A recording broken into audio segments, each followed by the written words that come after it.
Hey, hi, hello everyone. Welcome to the tournament. Thank you for coming. Um, this is the show where we pit iconic shows against each other until only four remain. Those four winners are get awarded our grand prize of the Peabody Medallion. Tonight's episode is Cooking TV. I am your host, Momo Scariot, and I'm joined today not by Bobby, but instead my friend that knows a lot of stuff and things about D&D and apparently cooking, Amelia's Yeah. mom. Hello. It is very good to be back here. I've missed it so much. Yeah, I don't know if I know too much about cooking TV, but I definitely know like a reasonable human amount about cooking TV for sure. Like, you surprised me when you said you knew about cooking TV Yeah, because I never pegged you for someone that was just like, yeah, I'll watch the shit out of Food Network. I do. Well, it's because if I was home during the day at school at any level, um, it was like the one thing that had like decent shows in the morning. So I watched a lot of that, and I also like to binge things, so I just had a lot of content. Like, most of what I know about cooking, I have just learned through years of osmosis of watching Food Network. That makes sense. That checks. Yeah. Let's see. Ooh. What is your favorite Food Network show? Or not necessarily Food Network, but just shows that like completely that just have the cooking element to it. Because not all the shows on this list are from the Food Yeah. Network channel. Here's what I will say. I think the Food Network of my youth has a very special part of it will always occupy a very special place in my heart. However, I think in many ways it has lost its way. Um, and I'm just saying if you want spectacle, if you want competitions, if you want tomfoolery, Food Network is the place for you. But if you want to learn how to cook, Create Network Public Access TV is where it's at. Just That is saying. so cool. I have no idea what that is. The Create Network is just a public access television channel that's usually about like crafting, cooking, DIY, building, etc. And their Yeah. programming is just so relaxing. And it's also very diverse. Um, like Mm. yeah, so like Patty's Mexican Kitchen, good stuff. Jacques Pepin, good stuff. Martha Stewart, good stuff. Yeah. Martha Stewart. Oh yeah. Yeah. I almost forgot about her. I don't think we have. Does she cook? How do you Unless think she she just had got like famous? I don't know. Maybe she was just like an interior designer or some shit. No, it's cooking. She has had several shows. I did put one of them on the suggestions.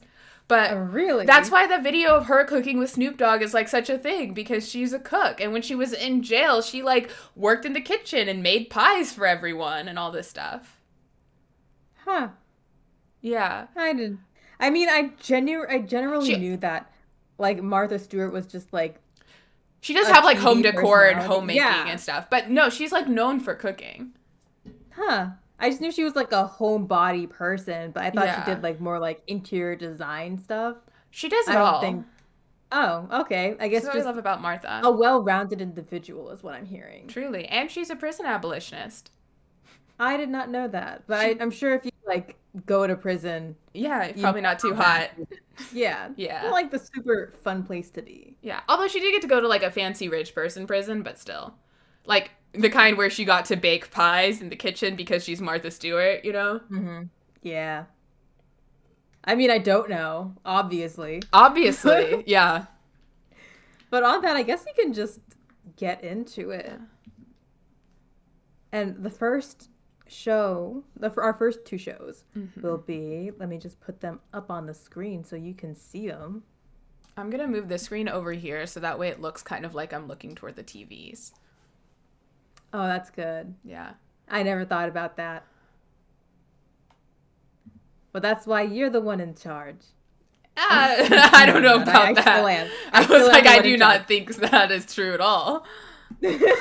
But our first two shows are The Great Food Truck Race and Chopped. I don't know if you're as big of a fan as The Great Food Truck Race as I am, or maybe you're a Chopped fan. What are your thoughts? As far as food competitions go, I think the Great Food Truck Race brought in a lot of elements that weren't on other TV shows, especially because like you have to consider like literally driving from one place to another, finding a spot, like no, and it sounds funny, but like from a logistic sense, it brings in so many other variables other than just can you cook food well, which all of them can. Yeah. But without making it too gimmicky, because like, yeah, a food truck needs to find a good location and they need to be able to pull in a crowd at a moment's notice. So I really enjoyed watching it as far as food competition shows go. And depending on the type of competition, I'll be a little bit more critical. Like Chopped has such a long-standing legacy is the thing. It does. When I was a kid, we played Chopped, me and my siblings. Played Chopped? We would play Chopped. We would get some of the same ingredients. We would make whatever dishes we want. It was usually girls versus guys, and then my parents would judge, and they were entirely unhelpful in choosing a winner. Because they care about feelings and stuff, I guess.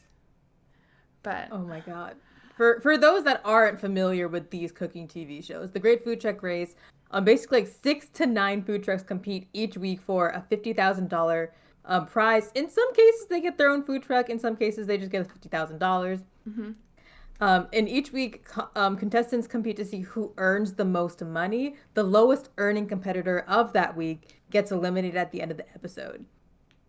This was actually Food Network's response to the food truck trend of the mid-2000s. yeah. And it was just one of many food truck pitches. It was ultimately selected because it combined, quote, the survivor style reality show competition with the rising trend of food trucks. Whereas Chopped. Oh, do you want to say something about? Oh, yeah. I want to say that, like, as far as a show that was created to hit a cultural zeitgeist, like, again, the food truck trends when they really started coming back in the early 2010s, I think it did a really good job. I think it was very timely. It does. I think if it was still on, it would have outlived its welcome. But is it not still on? Is it not? I'm pretty sure it's still on. Oh my god, really? I'm pretty sure. What the fuck? Or have I just been watching reruns this whole time and not even realizing? There's 14 seasons? That's 14 seasons, yeah. Oh, they did All-Stars in 2021. Yeah. Interesting. I didn't know it was still on. I think it's overstayed its welcome. Just changed your tune so quickly. But I was thinking as you were saying, like, yeah, it's like no longer on. I'm just like, I'm pretty sure I just saw this. You know why? That's because I haven't been watching Food Network because I've been watching Create Network for the past several years. Yeah. Or so the internet. Basically, out of sight, out of mind. If you have not seen a show on TV currently, then it was canceled. The other thing, too, is, like, who's been talking about this show in the past, like, several years? That's fair, but I've been watching it still. It's only me still watching it. It's just you. Okay, so Chopped. Chopped. 4 chefs compete against each other for a chance to win $10,000. You'll find that any, like, Food Network show, they're really just competing for $10,000. That's really the general money thing. Yeah. At the top of each of the of the 3 rounds, contestants are each given a basket containing 4 mystery ingredients, and they have to make dishes that use all of them in some way, shape, or form, which is weird to me because you don't get like immediately disqualified if you don't use one or more of the ingredients. They just take it into account. So theoretically, you could just not use any of the ingredients, but if your dish is just like that good, yeah, they could push you through. Probably not though. Yeah. And like the catch with Chopped is that like the carefully selected ingredients typically don't pair well together. Like they don't, in theory, don't pair well together. Like they might have gooey duck and chocolate and be like, make something out of that. And it has sparked 2 spin-off series, Chopped Sweets, which is it has prompted a spin-off series as well as 3 international adaptations, like the spin-off series being Chopped Sweets, which is obviously a baking competition. Yeah. And the international adaptations were for Canada, South Africa, and Dubai. And there's also Chopped Junior and Chopped All-Stars. Oh, I think the All-Stars might just be like... It's like a version of Chopped. Yeah, it's like special seasons. I think it might be a special season. Yeah. They might be special seasons, but not like actual different. Not like show. Yeah. But like as far as variety goes, yeah.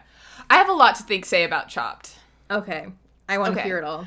I think Chopped redefined the food competition show as a genre. I think it did. Before then, you have things like, and I could be wrong. I'm not saying it's going to be the first show to do this, but it will be, I will say it's the first show to do this well enough that it inspired other shows to make, like, lookalikes or competitions. Because I'm pretty sure Chopped predates, like, Cupcake Wars and all the Warses. Yes. So, really what you have, most food competition shows are either, like, a one-on-one showdown, something like Iron Chef, where it's, like, you're going against the top people. Or they are a series where you're constantly knocking off people every week. Like, this was an episodic show where there was, like, a twist. It's not like Iron Chef where you have one ingredient that you're working around. Like, you have these specific rubrics. And it's also a very short time limit. So it's true. Yeah, and so I think, so that's something there. The fact that I don't know why I know so much about the behind the scenes of Chopped, but like on most food competition shows, you know, by the time the judges eat the food, it's like very cold because it's been sitting for hours because they have to like reset everything in between. And if I remember correctly, the way Chopped functions is they have a list of possible groups of ingredients, and so they can make their recipes, but they just don't know which set has been chosen in any given challenge, because otherwise they wouldn't have the kitchen stocked. I think Chopped really solidified the meme within cooking TV of thinking you can make a risotto faster than you can make a risotto. Things that I love about Chopped. People giving Scott Conant red onions. It's never a good idea, and they do it, and he hates them every time. And it's like, have you never watched this fucking show? You should know who the judges are. Guy Fieri to eat eggs. Like, yeah, it's like he hates eggs. You're know not this. You're not be the magician to make him like eggs. Yeah.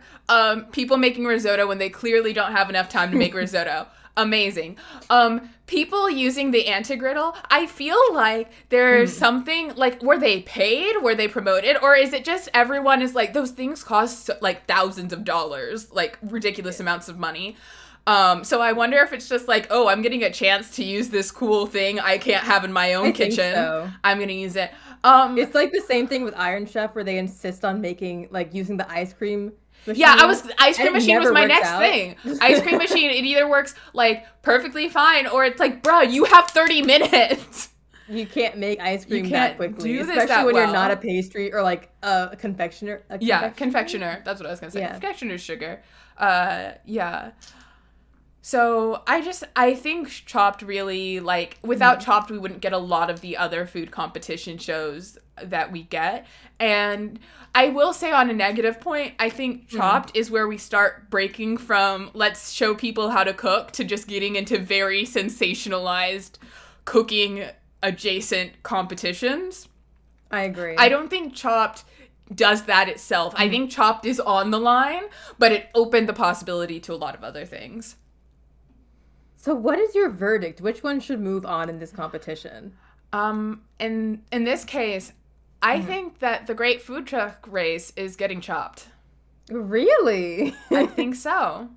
But it's so much more of a fun show. The thing is, I will defend the Great Food Truck Race, because in terms of food I would actually eat, I don't think I would eat like 85% of the things that they make on Chopped. Yeah. I would eat 99% of the things that they show on the Great Food Truck Race. Here's what I will say about the Great Food Truck Race, and the reason why I think it's losing to Chopped. I think if this were a competition between reality TV shows, it would go a lot further. Chopped makes me want to learn how to cook. Great Food Truck Race makes me want to go buy food. Chopped gives me anxiety. I don't know where you're from.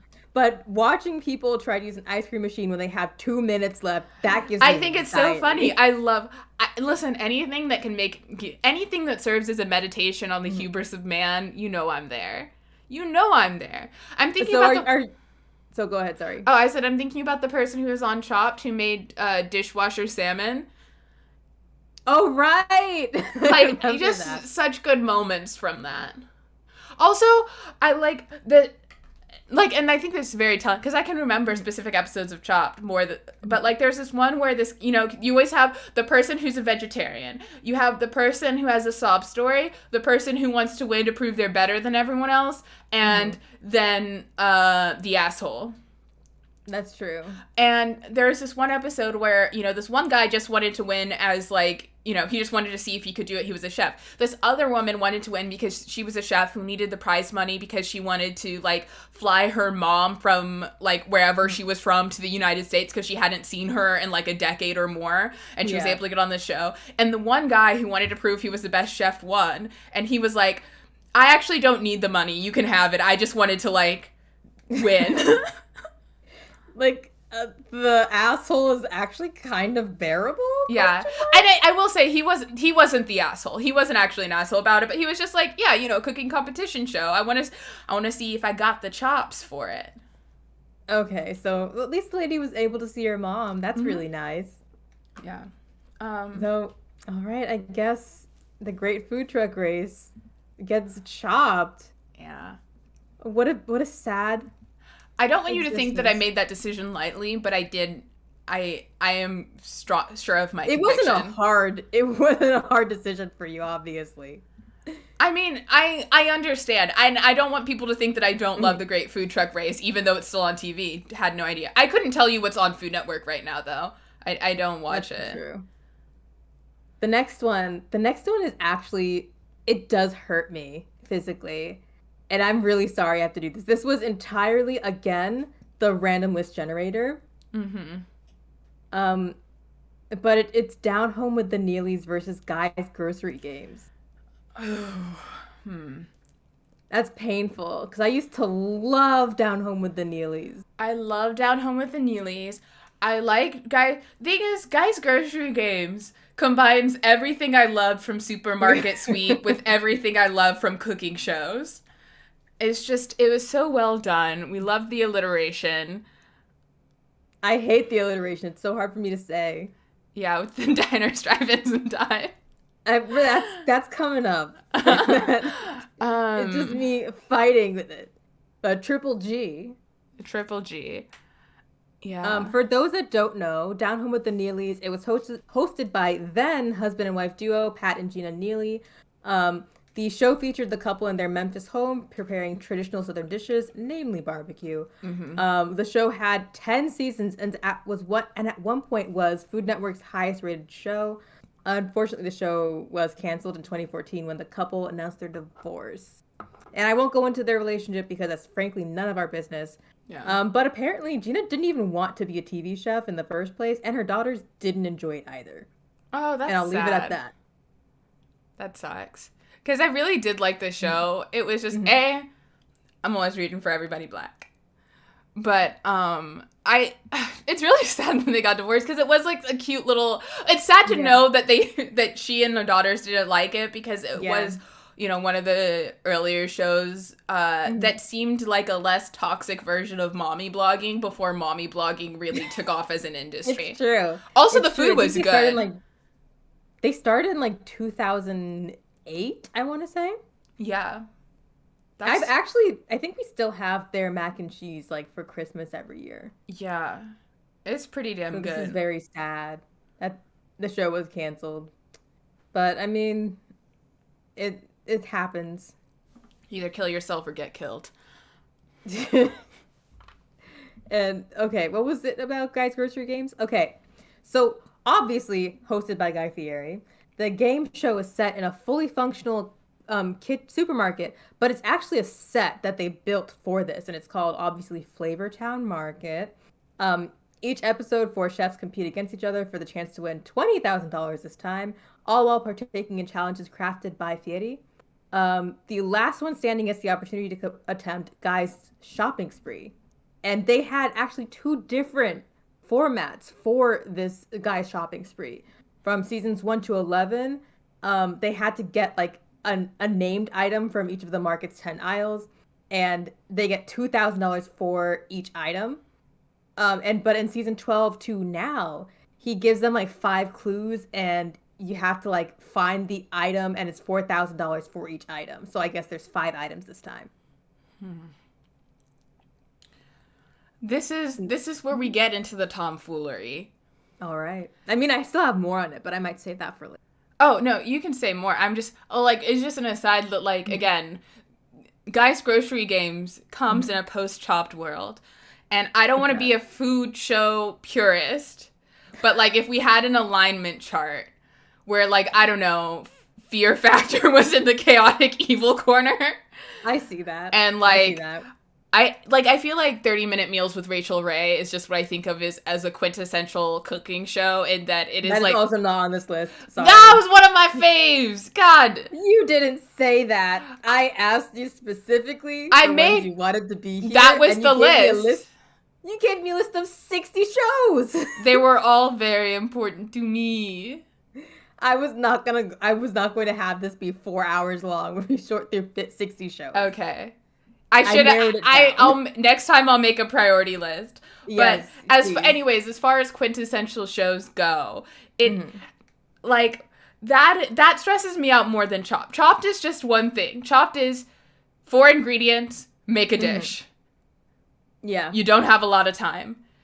Now, that's correct. Now I have to solve Guy Fieri's Riddles 3. Yeah. It's just the I more... think he has 2 minutes to solve them all or something like that? Yeah, that's the thing that gets me, is I just don't like it when cooking shows are about random shit that aren't cooking. Yeah. Also, so I think you're leaning towards Down Home with the Neelys. I'm leaning towards Down Home with the Neelys. I see that. I mean, I vibe for that too. I mean, it's good. I'm thinking there's some pork sandwich that I had when I was a kid that is in my mind right now. I can't think of them without thinking of that, and so it's just delicious. It's delicious. That's fair. I mean, I do agree. Yeah. Well, since unfortunately that means Guy's Grocery Games gets eliminated. Yeah. There are a couple of things I didn't mention when I first talked about it. But during the early days of the pandemic, they had Guy's Grocery Games delivery, and it was basically they had former judges cooking at home in their kitchens, obviously functioning as a remote flavor town market. And they had the ingredients in their pantry/kitchens, as well as 5 ingredients Guy shipped specifically to their homes. I didn't watch it because I was doing a lot of other things in the early days of the pandemic. And I bet you wonder, I did mention that Flavortown Market is a fully functional supermarket, meaning they have all of the shit actually stocked in there. Yeah. Do you ever wonder what happens to the remaining items that are unused and haven't expired? I would assume they would donate them to a food bank. That's exactly what he does. They better. I swear to God, if they throw that shit away. They donate it to a food bank, and any food products that are the cooked ones that are left over from challenges that aren't eaten, they give them to farms for pigs to eat, and what do they do with the other ones? I wrote it down. Compost? Oh yeah, they compost it. Thank you. Yeah. Nice. So that's what happens to the food. I don't know what happens to the food with all of the shows. I do know what happens to it for Guy's Grocery Games. I will say, I think it's going to be hard for you to put 2 things on here that I won't make a snap judgment about. I think of any of the TV tournaments, this is the one where I'm gonna be cutthroat. Okay. Then I'm sure you're gonna be very cutthroat about this next pairing. Easy. Which is Beat Bobby Flay versus Iron Chef America. Okay, let's talk about Beat Bobby Flay. Let's talk about Robert William Flay. If you first of all, government named him. First of all, Iron Chef America wins. That's no question. No question. There's hardly any head-to-head competition show where Iron Chef America isn't gonna win unless you put it against the original Iron Chef. Okay? Yeah. Second of all, let's talk about this piece of shit Bobby Flay. Because I was looking this up beforehand. I know we're we're not going to talk about the Neelys' infidelity because that's none of our business. But Bobby Flay's infidelity is actually all of our business. We don't like him. Okay. So I was thinking, because again, I gave Momo a list of 60 different shows, all of which were equally important, but some were more important than others. I just didn't say that. Here's the thing. I got the numbers. Beat Bobby Flay started in 2013. Okay. Showdown with Bobby Flay began in 2006, ended in 2010. And you're like, Amelia, what's the difference between Throwdown with Bobby Flay and Beat Bobby Flay? For those of you who don't know, I'm sure Momo has this on her list of like things about the show. It's a competition show where Bobby Flay goes around, like the prick he is, goes up to people and is like, oh, I understand that you've spent your entire life making this one food. Have you considered that I'm maybe better than you at it? Now, here's the thing that's important. Throwdown with Bobby Flay, it implies a challenge. He is like, hey, I make Southwest Tex-Mex. Everyone knows that's really hard to make. It's not. And then you make whatever the fuck you make. We're both chefs. We're gonna have a throwdown, head-to-head battle, okay? Equal footing. Bobby Flay won about 30% of the time in the first show. 2010 shows off the air. Come back 3 years later. What was Bobby up to in these 3 years? We don't know. We don't know. But he comes back and rebrands his show as Beat Bobby Flay. Now we've gone from, oh, this is a throwdown with me, your little host neighbor guy, Bobby Flay, to, oh, you have to beat me. You've spent your entire life making clam chowder, and this fucking yokel's gonna walk up and be like, I bet I can make it better than you. Okay? And the thing is, in Beat Bobby Flay, he wins like 60% of the time. He literally doubled the percentage he wins against people. And in Beat Bobby Flay, this is after like we've had decades of Food Network building big stars, so these are like big names he's going against too. It just doesn't add up. What was Bobby Flay doing from 2010 to 2013? I have not paid a close... I was like, I've not paid enough attention he was training to the timeline of the affair that definitely happened with Giada De Laurentiis. But I think I just want to know, where did he get... Yeah, blind items. We love them. I just want to know where he gets the audacity. He's so fucking annoying. And that concludes Amelia's rant on Robert William Flay. Yeah. Iron Chef America was a great time. It was one of the reboots. So for those of you who don't know, Iron Chef America was also interesting because most food competition shows these days are like one person or like one person and their best buddy making food. But you actually would have, people could have a whole team of chefs, like a kitchen, but where a competitor would come to the stage and then you would pick from one of the Iron Chefs. They also later had a competition show where people could like do just a regular like food competition like Top Chef to see who would become the next Iron Chef. But yeah, you get to pick who you want to fight against, and then you would battle against them. And the guy who was the host, whose name I don't remember, he was like, I'm the nephew of the guy who hosted the real Iron Chef, and we were like, okay, sure. And there would be a secret. By the way, not true. Yeah. Just a bit. At no point did anyone think it was true. And we were just like, okay. My mom thought it was true. She told me the other day, like, yeah, like he says all the time he's his nephew. And I'm just like, I don't know if that's true. They just lie on TV. Yes. But each Iron Chef in the Showdown, there's a secret ingredient, and you have to incorporate the secret ingredient in your dishes. Imagine Chopped, but if like instead of having 4 random ass things, you just had one thing that kind of made sense. And it was a solid show. It was high energy.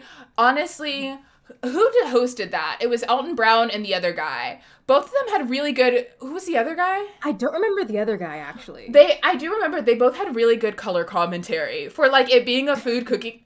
No, don't laugh.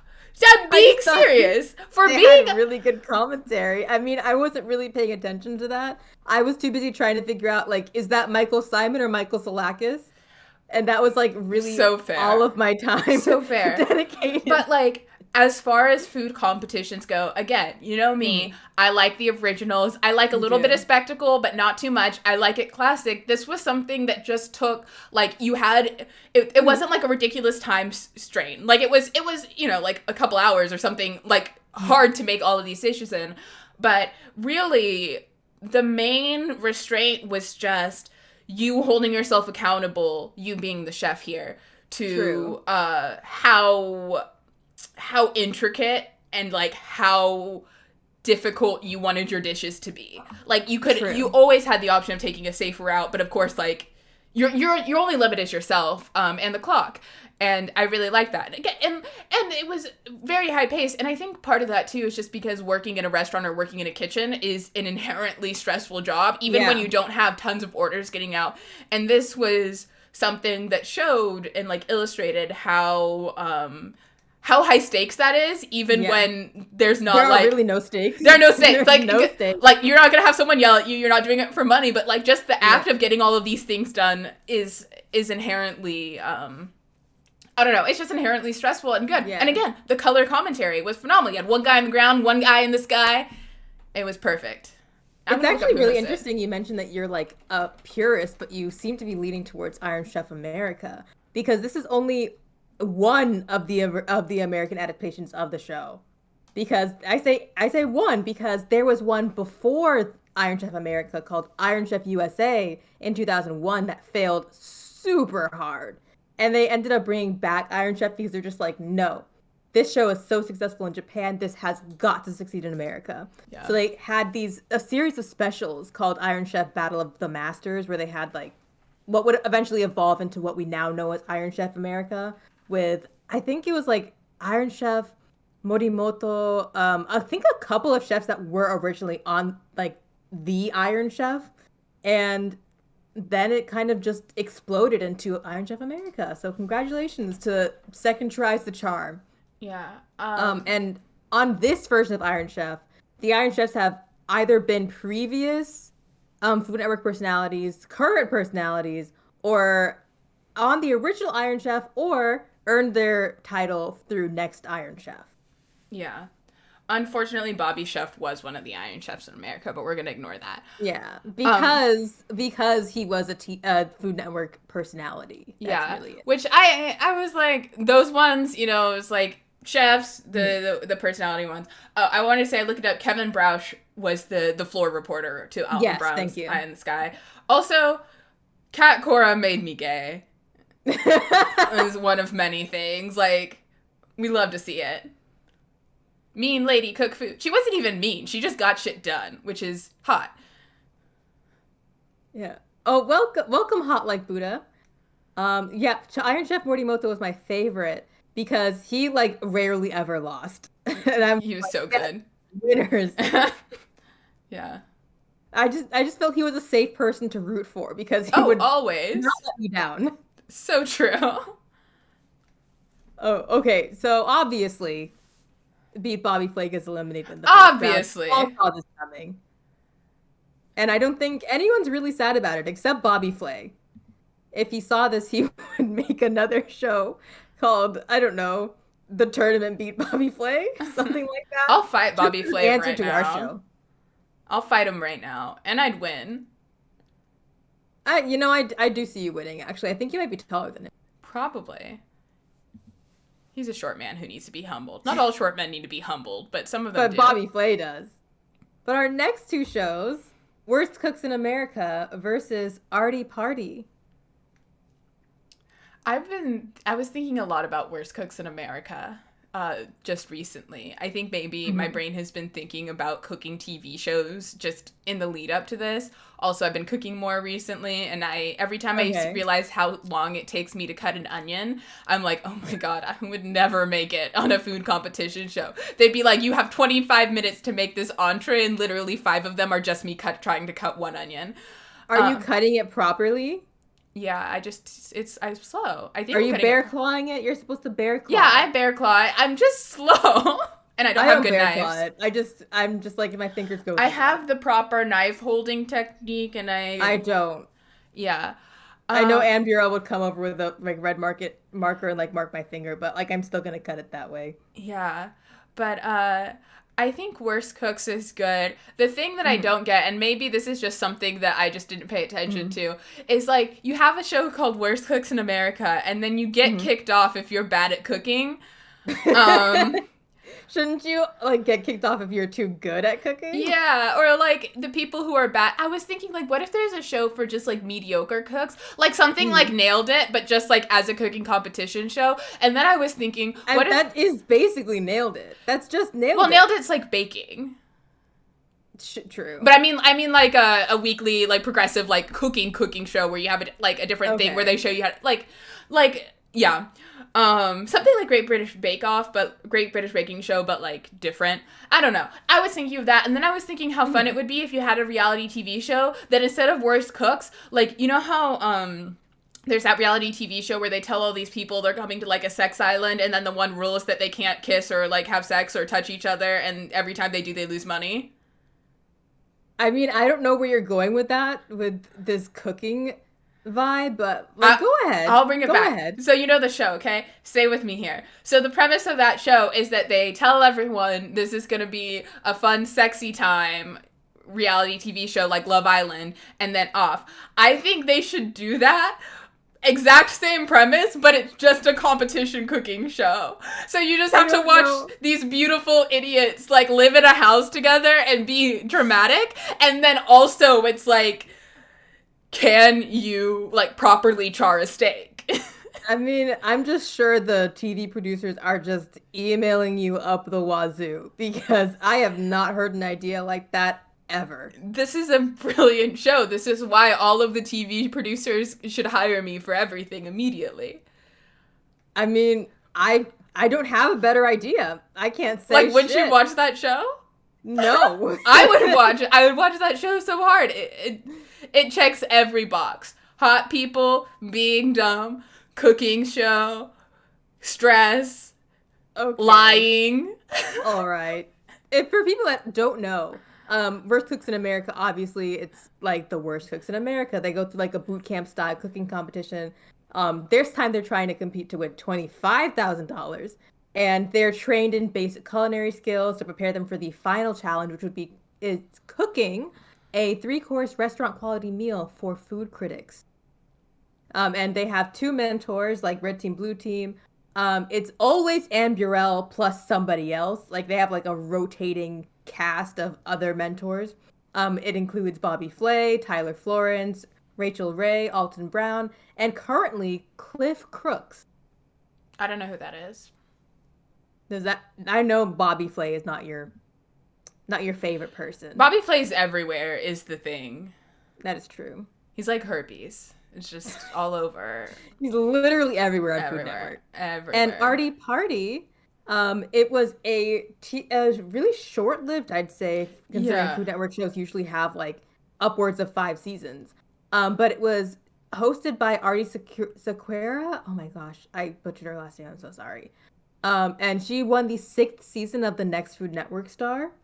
And at that time, the award was getting your own Food Network show. I think it's changed since then, Yeah. but I couldn't find information on that. And she prepared American dishes with like Indian influence. It had 3 seasons, and then it was canceled. But they showed it ran in syndication on Cooking Network. But she still works like for the Food Network channel, like as a guest judge sometimes, and she's just Yeah. like basically a TV personality now. Yeah. Yeah, Artie's Indian. Um Yeah, that's the thing is I know I've seen her show. I remember watching her show. Oh, your video's frozen. Can you hear me, Momo?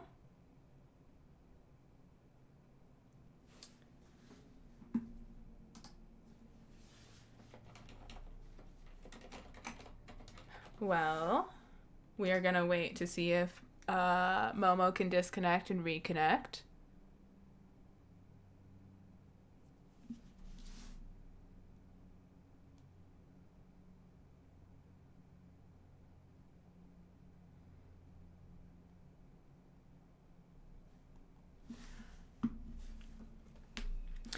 I guess I'll just say to you guys what I was going to say about Artsy Party, which I did also think, just from my recollection, that it was a pretty short-lived show. And I think that's also why the next Food Network star wasn't always going to be a great predictor. Because I know there's the other guy who just made sandwiches. Like, they had a lot of interesting personalities and great cooks, but it wasn't enough to, I think, carry the level of, like, star power and energy it takes to build a following. Oh. Momo's internet cut out. Let's see.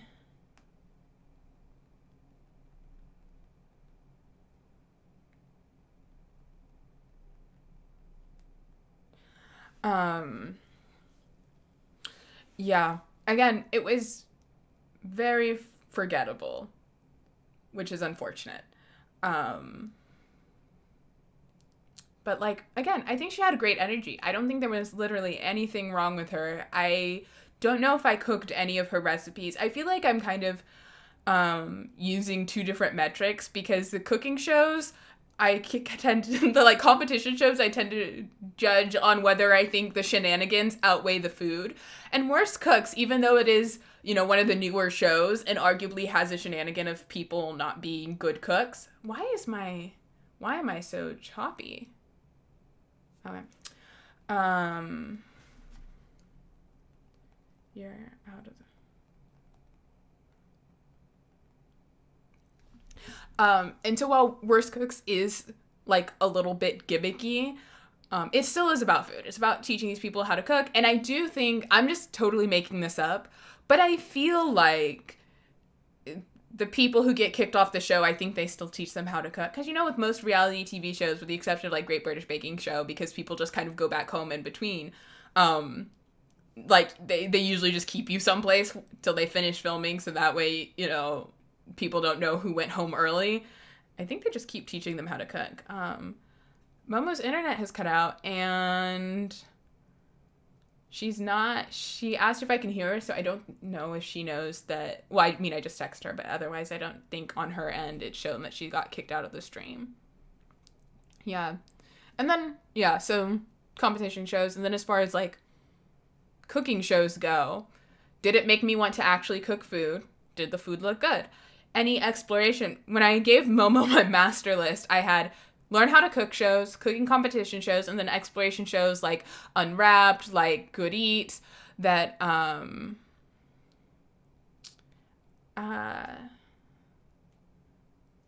cool. Yeah, Momo's restarting the stream. But, like, Momo was running it, so I can't even bulldoze and exact my will over what I think wins each category. We're just gonna vibe. I may run to the intermission screen, but I think I would, I think I might wait a minute. But, this is a hard thing when Momo's not here, because every time I say a sentence, I forget what immediately came out of my mouth. So I was saying something, exploration shows, like Diners, Drive-Ins, and Dives, best thing I ever ate, so good. Judged on whether I want to go to the place. There are places on Diners, Drive-Ins, and Dives and Best Thing I've Ever Ate that when I go to that city, I have explicitly gone to those restaurants. Like I went to like Pequod's in Chicago because I saw it on a Food Network show, or like Rodney Scott's Barbecue. Yeah. I hope Unwrapped, that's the problem, is I made a giant list of things that I gave to Momo, and again, there were like 60 shows in it, but I didn't put like priority things. So that's how like things like 30-minute meals with Rachel Ray didn't make it to the show. I think I didn't make it on the category. But I do kind of want to talk about that show a bit while we're talking, since I know it's not on here and we won't get a second. That is like one of the first shows, like that and Emerald Live are like the first two cooking personalities that I remember watching as a kid, where I was like, oh, this is, you know, like this is a person who is a chef and they make food and this is their name and they are a celebrity because they're good at cooking food.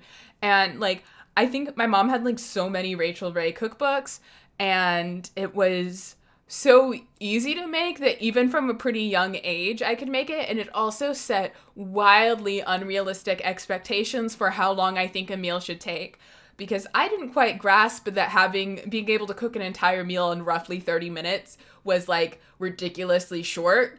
So there was that. Yeah, Emerald and the Bam. I don't know if that's on the stream, if we're gonna see it later, but that was good shit. Talk about branding. Also, like, Bam, like the actual seasoning. So for those of you who don't know, Bam was like his catchphrase, and whenever he add spices to the meals, he would yell like Bam as he added what he called his Bam spice. And there was also Baby Bam, which was like a milder version of the spice. Oh, Momo. Oh no. I can hear you. Okay. Am I back? You back. I don't know. My Wi-Fi just decided to kick me out. Was Emerald white? I think he's Italian. I think he's Italian. You know, he's So, spicy yeah. white. Not even spicy. Yeah,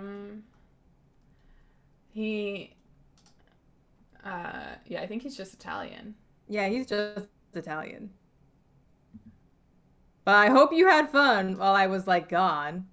Yeah, I straight up don't know what happened. It just, my Wi-Fi just decided to turn off. It does that. Yeah. Because why just have a smooth stream? Don't worry. Why? Me in the chat, we were reminiscing. Did Emerald make it to this? Emerald did not make it. Okay, so I wasn't sure if Emerald would be too niche. Because it's like he's quite old in the cooking sphere. Yeah. And I don't know how young / older audience is. I think we would remember him, but I don't think they would. Chaotic Ramble knows what's up. Never watched any of the cooking shows. Well, just know, Chocodeck, that all of my opinions are correct here. So if you ever wanted to watch one, not always. Actually, I think all my opinions are always correct, but especially with cooking shows. Okay, yeah, so me what too. have you decided to eliminate? I think we're eliminating Arty Party. Which is unfortunate, but like, honestly, Worst Cooks in America is such good TV. It's such good TV, and I said it falls, even though it is very much shenanigans, it still is at its core about learning how to cook. So that's true. And the shenanigans are just people are incompetent. That's all they had to do. Mm-hmm. Like, it's perfect. And RT Party, while being, cute, I'm glad she won. I'm glad she got a show. Again, I know I've seen the show. I don't remember anything. I don't think I've ever made one for recipes. It was on for only 3 seasons. So, like, if you did catch it, I remember her winning the next Food Network star, and I remember her show. But, like, I don't think they show it in syndication still. Yeah, they probably don't. Yeah, that was saying that was kind of the downside of Next Food Network Star is, has it made any like actual stars? Like, it's given a few people like runs. That's but what's confused the shit out of me. It's like American Idol. Okay, you got Kelly Clarkson, you got Carrie Underwood, and that's it. Like, can I name some of the other ones? Maybe. I can't. Did Philip Phillips win, or was he the runner-up that went? Oh, Philip Phillips did win. I actually did call that. I actually am very proud of myself for calling that at his audition. Nice. But so basically, you can see into the future. You'd think life would be a breeze. Life is a breeze. I don't actually remember the next line of the song. Seeing trouble from a distance, yeah, but it's not that easy. Oh, I try to see a situation, then fix a situation, then I end up misbehaving. Oh, yeah. Ow. That cue the rap. Get it right with Ray. Say now, everything's that's so Raven. It's the future I can see. That's so Raven, so mysterious to me. Okay. Back to cooking shows. Yeah. Worst Cooks moves on. And we have our next 2 shows, which is Supermarket Stakeout and The Great British Bake Off. Okay. We don't need to have this discussion. We know who's gonna win. I have, at my heart, I'm a contrarian. I've never seen Supermarket Stakeout. I do not know what it is. What happens? Okay, I'm gonna give my explanation, and then I'm gonna give the explanation that I have curated specifically for this. And it's essentially these people that I don't think they're actually professional chefs. No, actually they are professional chefs, just kidding. and they have to like harass people outside of a grocery store for their groceries, and they have like $500 they can like offer them as much as they personally want to offer them Yeah. for their groceries. It's nonsense. They're cooking in a parking lot. Like there are pigeons, there are people just going about their business, just trying to do their like not chores, what's the word? Errands. Yeah. And then there are people filming a friggin' game show in the parking lot. That's ridiculous. I think it is so bizarre, but I love my bizarre TV. Listen, I love shenanigans. I love bizarre shit, bizarre reality TV. Absolutely bizarre. But I don't know what it is about cooking TV shows that this is the only place in my life where I am like, there is a right way. Like, this is like, when have I ever been like so straight-laced about anything as I am about what I think the purpose of a cooking show should be? Like, not that you can't have these weird shows, but I'm like, it's not gonna win in my head. In this show, four chefs harass four strangers for their groceries for a chance to win $10,000. And they all start the competition off with $500. They don't get a cent more than that. And they have to bargain with these strangers for the groceries. And there's a specific like method they have to go through. So the first round, they buy the groceries completely unseen. They don't know what these people bought. They could have just bought diapers for all they know. And they can purchase from as many people as they want. They just don't know what they're buying. In the second round, they can only buy from one person's groceries, but they can look in the bags before they make an offer.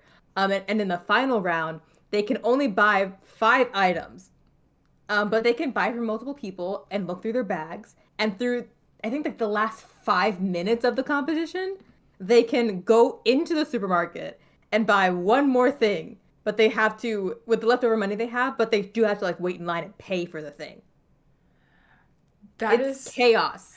Absolute chaos. How did you say that like Chopped was stressful and you're watching that so and you're like, but this is fine? It's just chaos because there are fucking pigeons flying around the parking lot. Honestly, there's nowhere to wash your hands. It's just why? I feel like Supermarket Stakeout, I would like more if it was a show where I was watching like celebrity chefs do it, because I think the reason why I don't like tomfoolery in some ways is because at some point it just becomes kind of sad that like how are you willing to debase yourself for money? If they had celebrities doing this, and could you imagine like Chris Evans coming up to you and being like, I need your groceries. Oh, I just meant like celebrity chefs. Like I just imagine like a wild Alton Brown like asking you and begging you for your cornmeal. Like, I don't know. I think it is such high stakes. Yeah. It is a potential fight starter depending on where they have the show. If this is in Florida, someone's getting shot. Yeah. If this is in Texas, someone's getting shot. If this is in like Oklahoma, I don't know what's gonna happen. They'll be fine. They would probably just give you their groceries just being nice. What a difference. Yeah. But I just think this show is it's a unique concept, and it's hosted by Alex Guarnaschelli. Thank you. Italian name I can't pronounce. Known heterosexual woman. Apparently heterosexual woman. We both thought she was a lesbian. We were both very incorrect. Oops. But I think she has a TikTok. So personable. Ooh, I don't want to make this a clip then. I don't want to. No, we should make it a clip and tag her. I'll give you that. I'll give you a clip for TikTok. Please include that previous part. Hi, my name's Amelia Som, and I thought Alex Guarnaschelli was a lesbian. Turns out she's not. I'm glad she had a happy relationship and has a nice daughter, and I like the way she cooks food and talks on TikTok. You can't say I'm like she had a happy relationship when she's divorced. Had. You can't say. Okay, take two. Hi, this is take 2. Don't worry about what happened in take 3. Don't apologize for her divorce. This is take 3. Don't worry about what happened in the previous takes. My name is Amelia Som, and I thought Alex Guarnaschelli was a lesbian. Apparently she's not, but, she's great at cooking, and I like watching her judge people. Apparently she's just personable. That's it. Yeah. She's not a lesbian. She's just likable. She is single and divorced. You don't have to bring up her divorce. That's what they brought it up, not me. It's the chat. It's not my fault. Oh, so now you're pointing fingers. Yeah, it's over there. Jesus. What am I gonna do? Fine. What was the next one? I forgot. Oh, the Great British Bake Off. Oh, I'm gonna be honest. Wait, really I'm quick. gonna be honest. Yeah. Someone said not everyone you crush on is gay. I didn't have a crush on Alex Gornishelli. I just thought she was gay. She just seems very personable. She seems I think it's going to be hard for me to see a female chef and not assume they're gay. It's like you work a lot with your hands to be straight, but whatever. Jesus, Amelia. Not even like about that. Just never mind. Okay, just go to the Great British Bake Off. Tell us about the show. I mean, I'm gonna be honest. I've never seen the Great British Bake Off. I know that's like sacrilege, but I haven't. I'm sorry. I just had other things to do, and also I don't like British people. Okay, then I think you're not gonna like what I'm about to say. But essentially this show is amateur bakers compete against each other, attempting to impress a group of judges with their baking skills. The show is praised for being super wholesome, which is so surprising considering they're all Brits. But go ahead. Okay. Here is the thing. Mm-hmm. British people have Americans beat when it comes to reality TV. I think that is your opinion, but okay. I have never seen a British version of an American reality TV show or an American version of a British reality TV show where the British one wasn't better. And the reason why the Great British Bake Off works so well, aside from the fucking ice cream gate, I think it was ice cream, was that everyone is so nice. They all just genuinely love cooking so much. And it's just people who like take off one day a week to come into this tent and like cook food and then get judged and then they go home. It's wonderful. It is very kind. It is the antithesis of the reason why British TV, reality TV is like some ways better than American reality TV, especially when it comes to competitions specifically. Americans are like too competitive to the point where it's like watching the circle, like the US circle, it's like everyone's like, I'm trying to game the game, and it's like, calm down. You are not as smart as you think you are. You're nowhere near clever enough to make this work for you. And maybe the British one, is it the accents? Does that make it more entertaining? That might be the It's a part of it. It's a part. I'm not gonna lie, it's a part. But, like, you could never do the Great British Bake Off in the United States because it would be way too competitive. Everyone would be so up in their ass about it that it wouldn't even be fun to watch. Yeah, I agree with that. Also, I like one of the rounds usually, they'll, like, give you a recipe, but, like, and this is the maximum amount, I think, of shenanigans I like. So you do, like, a technical challenge where you have to, like, prepare something, it'll be like, you're gonna need to make the perfect meringue. And then you have like a showcase challenge. Yeah. And like in the technical challenge sometimes, I haven't watched every season, so I don't know how regular this is, but like they give you the recipe, but they don't give you proportions, and they'll just be like, bake it until it's golden brown. And so like you have to figure out the temperature and things, but like there's a week in between episodes, so you can like theoretically do research and stuff, and I think it's nice. I hope the queen dies though, don't we all? That's bold of you to assume the queen isn't dead already. What do you think Lizzie's doing? So funny. She's been dead. Okay, so I'm gonna end up clipping this for like a TikTok probably. But I remember seeing a TikTok where someone was like, we probably won't see the queen till February. And I'm just like, oh, so like she's obviously becoming a Cyberman. Like that's just what this is. Like that was very obvious to me, because if someone disappears for a certain amount of time and they're English and they're the queen, obviously they're putting her brain into a cybernetic body. and this is just the beginning of the apocalypse. That's really interesting because I went a slightly different route. As soon as the crown was like, the queen is entering a new phase in February, I assumed she died. They're dealing with it. I fully expect we are going to get some other old ass lady who they've spent the past 4 months like disappearing her past life. And they're just going to say she's the queen and like gaslight the shit out of everyone. I mean, have you seen Doctor Who? Please say yes. I have seen Doctor Who. I know exactly what you're talking about, but I did already have my theory. I think it's a reasonable theory. Robot queen. I think so too. Because like if people would be like, "No, Momo, that's not possible." Like it's not. Do you remember the first appearance? Not the first appearance, like a long time ago, but I believe it's the David. No, it might be yeah, I think it's David Tennant with the appearance with Freema Agyeman, not as her character Martha Jones, but as her cousin that was supposedly looked like her, with the cyber things that were like, that looked like earpods now. The Cybermen, yeah. Like it could happen. It could happen. We can't rule it out is the thing. It's just we can't rule it out. out. You can't prove to me that it's not happening, especially since it's not February and we have not seen the Queen's new cybernetic body. Yeah, but you know, in February we'll see. Yeah, exactly. So the robots win? Is that where we're ending? The robots win. And I guess Supermarket Stakeout is eliminated, I guess. Even though it is so much more fun than the Great British Bake Off. I don't know. Great British Bake Off is one of those shows that, like, everyone talks about how good it is, so you kind of want to not like it, but I did really like it. It's like the Ted Lasso of cooking shows. I mean, I haven't seen Great British Bake Off. Because I've had other things to do. That's fair. It's good background music. Background music. But, like, it's good background noise. What's next? Next, we have Good Eats versus the Pioneer Woman. All right. Like, I was so worried you were going to put Good Eats next to... Did you put Unwrapped in here? I did. Okay, I was so worried you're going to put Good Eats next to Unwrapped, and no, that would have been very cruel.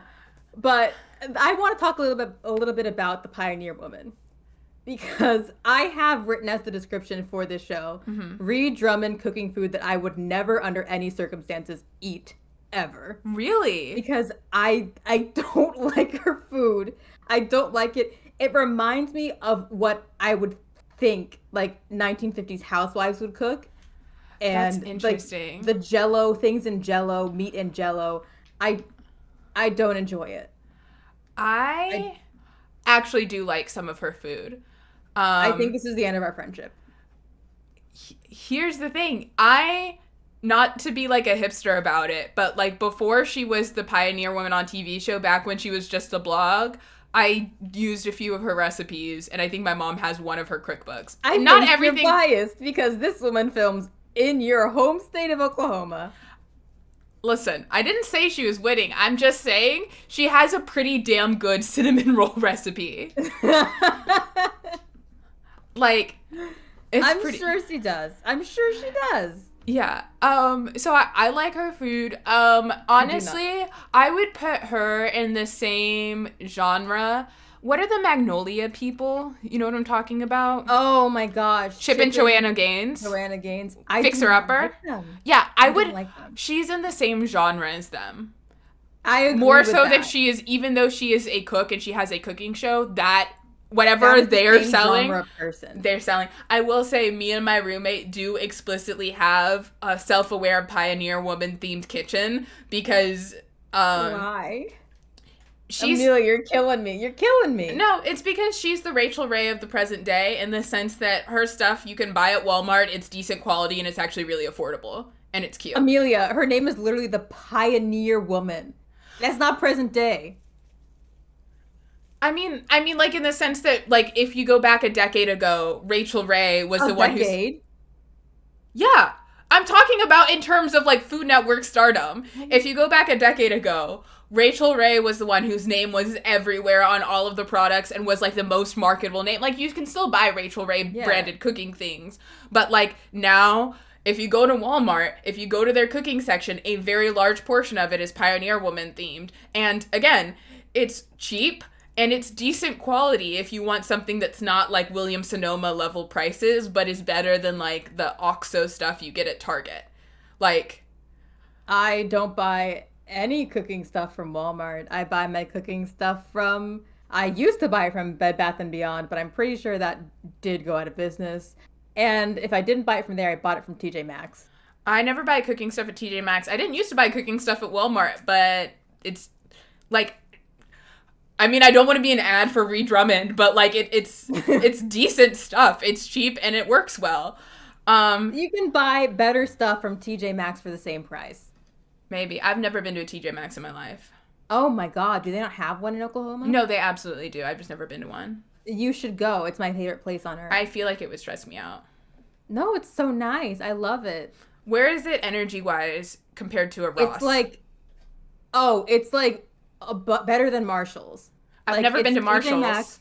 Oh my God, you're killing me, Amelia. TJ Maxx is basically Marshall's. TJ Maxx, Marshall's, and Home Goods are all the same company. I've never been to any of their shops. TJ Maxx, Marshall's, and Ross is at the bottom. Okay. I have been to many Rosses, and they all smell exactly the same. It is unnerving. Amazing. I don't like it. Yeah, but so did we really make it? Did we pick a winner? Oh, we did. No, we didn't. We haven't even talked about Good Eats. We haven't talked about Good Eats, but I'm gonna go real quick. And it's often called the Bill Nye of cooking. It's not often called that. I call it that. No, I think that's accurate. The Bill Nye, the science guy of cooking. Mm-hmm. Alton Most Brown of the other Bill dishes. Nye. Yeah. Alton Brown takes dishes we're familiar with and explores the science behind the cooking, the history of the dish, and the advantages of different kinds of cooking equipment. The show started in 1999 before concluding in 2012. The spin-off Good Eats Reloaded began airing on Cooking Channel in 2018. Basically, that like mini-series was just revisiting 13 episodes of the original one, but incorporating like the advancements in technology since that episode aired. And then Alton Brown was like, okay, but that's it. Like, we're fully done this time. No more Good Eats stuff. And then 2 years later, it came back with Good Eats Returns. And that's the one that he swears is like legitimately the actual end of the Good Eats franchise. But honestly, who knows at this point? Who knows? Who knows what the future holds? Yeah, absolutely Good Eats wins this one out. Oh, for sure. Every single time. One thing I really liked about Good Eats is like the getting behind the science of the food is Alton Brown is an incredibly knowledgeable chef. Yeah.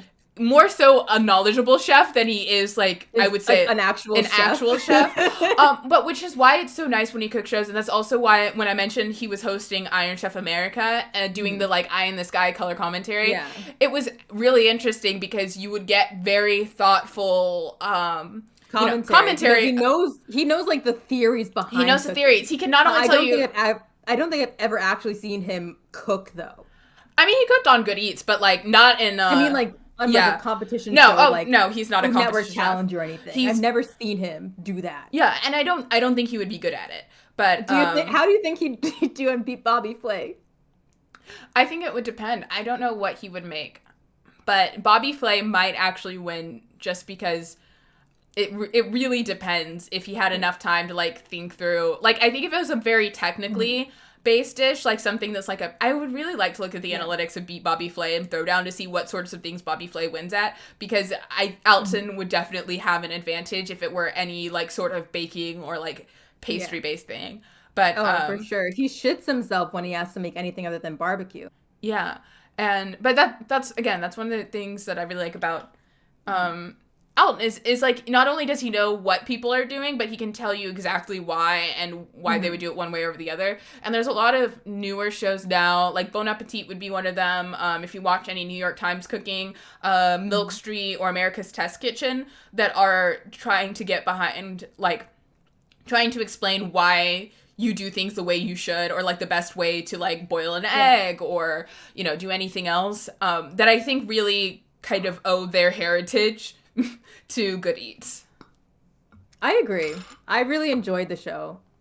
Yeah. I just think he has a very positive energy to him. And the energy was great. Look at that graphic. It's just so fun. It's so early 2000s, late 90s. It's everything you want it to be. It looks very Paint. Like, just like the app Paint, they made it there. Yeah, it's a good Because time. Canva wasn't a thing yet. Nah. Well, obviously, Obviously. wins this round. And we are on to the next one, which is, I hope it came up on screen, but it's Unwrapped versus Cake Wars. Unwrapped. I know it's Unwrapped, but like, Cake Wars had its moment. Cake Wars had its moment. I would say of the wars, Cupcake Wars is my favorite. Yeah.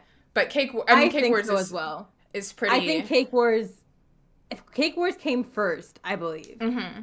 And then Cupcake Wars was like the response to the cupcake craze of like the mid 2010s. Yeah, much like the way cakes were invented, and then someone was like, perhaps we make these better. Cupcake Wars. Yeah, Cake Wars. But yeah, Cake Wars was the first of like any of the wars show of the model of we're having 4 people compete in like a small challenge and like progressive challenges while they get knocked off. More so than like, I guess Chopped kind of did the same thing, but this had a lot more, I don't know, with baking it's like very different feel to it. Yeah, and there's also a lot more to do with presentation when it comes to cakes, and that level of engineering quality. Yeah. Also, it always seems to be like the, I guess, like savory cooking first and then the sweets. Mm-hmm. So there'll be like obviously Chopped, and then they had Chopped sweets, because you're never gonna have a baking show before you have like a traditional cooking show. Yeah. And Unwrapped is basically just like the How It's Made of Food Network, which I think is still super fun. It's phenomenal, especially like I still remember how like Dum Dums are made. I learned so much. Again, top tier, staying at home watching TV. Yeah. If I know there's like a How It's Made account that just like posts clips from How It's Made. If they on TikTok, if they had one for Unwrapped, I would be there so quick. It's true. Oh, also, like, you say you're a traditionalist. You want people to learn how to cook and such. Unwrapped does not do that. Unwrapped demystifies cooking. It gives me a greater appreciation for how things are made. Okay. I like how you rationalize that for yourself. Also, by the way, there is now a new Unwrapped called Unwrapped 2.0, hosted by Alfonso Ribeiro. And if you don't know that name, it's because you know him as Carlton from Fresh Prince of Bel-Air. I do want to say, while you were dropped, I was talking to the stream about a bit why I picked those 3 categories that I picked: learning how to cook, cooking competitions, and exploratory. I put Unwrapped under exploratory more than I put it in the learning how to cook category, because it makes me want to go try new things or gives me appreciation for things I can't do. It's true. It does do all of those things. Mm-hmm. I've thought through my theories. I guess Unwrapped does win this one. It was always going to. It was such a good show. It really was. And it was a different genre from most of the stuff on Food Network. It's from back in a time when everything wasn't competition shows. It's true. It was like, what is it? Good Eats and Unwrapped were just like that They're duo. Bessie. You're going to learn shit about shit today. Yeah, essentially. Well, our next pairing, I don't know if I would have put these together, but the random generator did. Cutthroat Kitchen versus The Best Thing I Ever Ate. Okay. Mm-hmm. I have an unpopular opinion that based on how we've gone this entire time, you will know. I know you're going to love it because it's chaotic or whatever. Cutthroat Kitchen is everything I hate about food competition shows. It's true. What? That's what we have seen in the last hour and like 15 minutes, is that Amelia does not like tomfoolery in my cooking shows. I think if you put these shows that are tomfoolery in a separate tournament bracket for reality TV, how I would feel about them would change in the context. But if I'm putting these against cooking shows, things that bother me about Cutthroat Kitchen is it doesn't matter how good of a cook you are if you have to cut things on the lower bunk bed and cook it on the upper bunk bed. Like, it stresses me out. Also, why is there so much fetish gear? What? So much of the stuff. You do not clip this for TikTok. Or clip it for TikTok. I'm gonna clip it for TikTok. I'm gonna clip it. Fine, clip it for TikTok. I don't care. I just think that perhaps Cutthroat Kitchen is a venue for a certain dom to just get some of his energy out. Literally. No! You can't say that. This isn't even new information. I'm not making this up. There's literal BDSM stuff that they use as the handicaps in the show. I thought you were insinuating that the host, Alton Brown, was this mysterious dom. Oh, I was insinuating that. Shit. Oh, that was my... Oh, I got scared. I think it's weird. I think it's real kinky. For something he produces on network TV. You can't say that. Why can't I say that? Because you can't. Why can't I say that? It's my opinion. I'm not saying it's a fact. I'm just saying, given the information. Say that about the Bill Nye of cooking. We also don't know what Bill Nye's into either. You know what? Moving on. The best thing I ever ate is not a cooking show. It's just like celebrity. What did I write? It's an down? Exploration show. It's a show where celebrity it's like chefs. Food Network personalities, celebrity chefs, and food influencers you've never heard of talk about their favorite foods. And it originally aired on Food Network, but then they're just like, this show was kind of pointless, so they canceled it, and then Cooking Channel picked it up. Yeah, which is dumb. I love that show. I do love that show. My favorite one was Claire Robinson. I don't think she's ever cooked on Food Network channel. I haven't seen her show, but she was my favorite. Yeah. I can't remember. I do know for a fact there was something I saw on that show that I did go and eat, like, at that restaurant, but I can't remember what it was. I get mixed up between things I saw in Best Thing I Ever Ate and things I saw on Diners, Drive-Ins, and Dives. That makes sense. They're like the same vibe, the same general vibe. Yeah.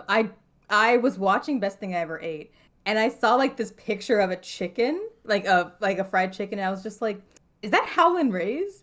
And I can't believe it. But I literally identified the shop just by looking at a picture of their fried chicken. That's amazing. I didn't include it here, but Feast Mode Hunger Squad on YouTube. That's wrong. That was the short-lived BuzzFeed bit that they did. I'm thinking of, I think it's like Feast Mansion on, can't remember what YouTube channel it was. It's the one with the hot wings guy. The guy. Oh, okay, yeah. I don't know what the channel it is, but I know the hot wings guy. But Joji and Rich Brian. I just read someone's comment. It's hilarious. Sorry. Yeah, someone said Dom Alton. Yeah, my newest obsession. I saw it, and it's like this wasn't like I'm thinking about, like I was sitting around thinking about what are Alton Brown's kinks. It's just someone once pointed it out, and ever since they pointed it out, I'm like, that's too many things lining up. Too many. What was my original train of thought? Yeah. Something about YouTube. Yeah, Joji and Rich Brian were cooking with this guy that I think is like a manager or something at Howlin' Ray's. And he was just the most like kind of unsettling dude ever. And it just stuck with me so much that like I remembered what his chicken looked like. And I recognized it like years later watching Best Thing I Ever Ate. Amazing. It looked really good. I would still eat there, but apparently they have a line at like 9 o'clock in the morning. But obviously, which I don't want to say Cutthroat Kitchen wins. Because I really do enjoy the Best Thing I Ever Ate. I also really enjoy the Best Thing I Ever Ate. Oh, I think it was Best Thing I Ever Ate. It was a barbecue place in Kansas City. Because you said line at 9 a.m. I was by myself in Kansas City, and I stood in line for like an hour to get this barbecue, and it was so fucking good. You know how I was halfway through the sandwich before I realized I forgot to put barbecue on it. That's how well it was cooked. Wow. Now I want to try it, but I don't want to step foot in Kansas City. You wouldn't have to go to Kansas. It's in the Missouri part, I think. Why is Kansas City in Missouri? Well, it's partially in Missouri, partially in Kansas, but the Missouri side is better. Okay. I'm not going to argue. I don't get it. But I think that's just, what is that? Like the West? Midwest? The Midwest? It's like Midwest, right? Getting over into plains. Kansas has Midwest energy. Missouri's definitely the Midwest. Okay. Charlotte, please. Please. No. Okay. But can we do a thought experiment before we move on? Best thing I ever ate one. Do a thought experiment. Yeah. Look at that picture. Imagine the Cutthroat Kitchen, the Food Network logo weren't there, and it was just this man with money smiling and the stuff hanging in the background like it is. What would your thoughts be? Where do you go? Burst into tears. I don't want to have these thoughts. Oh. No one wants to have them. But if someone sees something I haven't seen. If the internet forced this shit on me, I'm going to make it everybody else's problem. I don't like it. Okay, we can go to the next thing. Okay. It's Ace of Cakes versus Nailed It. I was hoping the Ace of Cakes would go against Cake Boss. I really hope so too. Because that would imply that Cake Boss wins against something else. It's true. Which is not likely, knowing both of us. I had to disclose something about myself. So when everyone else was doing something normal with their middle school lives, I was going through a very deep Ace of Cakes phase. Whom among us? Very deep into it. Whom among us did not go into a deep Ace of Cakes phase at some point in their life? When there was that whole like resurgence on TikTok, like, is this cake? Is it just a regular item? I was just like, some of you did not have a cake decorating phase. Yes. Because I can tell immediately what is a cake. Literally, that I was talking about that with someone the other day. Is I was like, this entire time people had the entire meme of like getting mad that they can't tell it's cake. I was like, bitch, have you never watched cake shows? Like why are you mad? Well, also, why are you mad that things that look like other things are cake? We've all had access to the same internet for a decade. You knew they were working on this shit. It's like when people were going out on first dates and shit, I was at home and I was watching Ace of Cakes, Cake Boss, DC Cupcakes. As you should. I went to DC Cupcakes when I went to DC. It was pretty good. Really? Yeah, they're good cupcakes. Like, I saw their vending machine when I was in California, and I did not pay $5 for a cupcake. Yeah. I did pay $5 for a cupcake at their store. I bought several cupcakes. That's the thing is, when it comes to money, I'm just so dumb. I love spending egregious amounts of money on food. I once went to a restaurant and spent $15 on a Riesling. I don't even know what a Riesling is. It's a white wine. Oh. A glass of wine. $15 on a single glass of wine? I was in Vegas. That's not a good excuse. I was at the Bellagio. Okay, that's a much better excuse. I was by the fountains. It was a great time. You can't just say that in general you were in Vegas. You were in a very fancy area, a very fancy thing. They let anyone just walk in there. Yeah, you can just say you stayed at the Bellagio. I guess because you didn't stay there for 10 minutes. Yeah, no, I just walked in. Do you have a table? Yeah, they had a table by the fountains. I go sit by the fountains. They played the music. It was one of the best meals I've ever had. I love spending. I love food. I love food. Oh, okay. And for people that don't know, if you did not have a cakes phase. Oh, yeah. Ace of Cakes was a reality TV show on the Food Network. And they just followed the operations of Duff Goldman's custom cake shop, Charm City Cakes. It's still in Baltimore, Maryland, or Baltimore. I think I said it in the accent. I don't know. And it just talked about small business ownership, talking to vendors, tastings. And there was some guy named Jeff, spelled Geoff. Mm-hmm. And I didn't have anything against that Jeff. But from that Jeff, I have learned never to trust people that spell their name Geoff. Mm-hmm. I can respect that. That is just so French. There are so many unnecessary letters. I knew the spelling Jeff before I knew the spelling Jeff. That's unfortunate for you.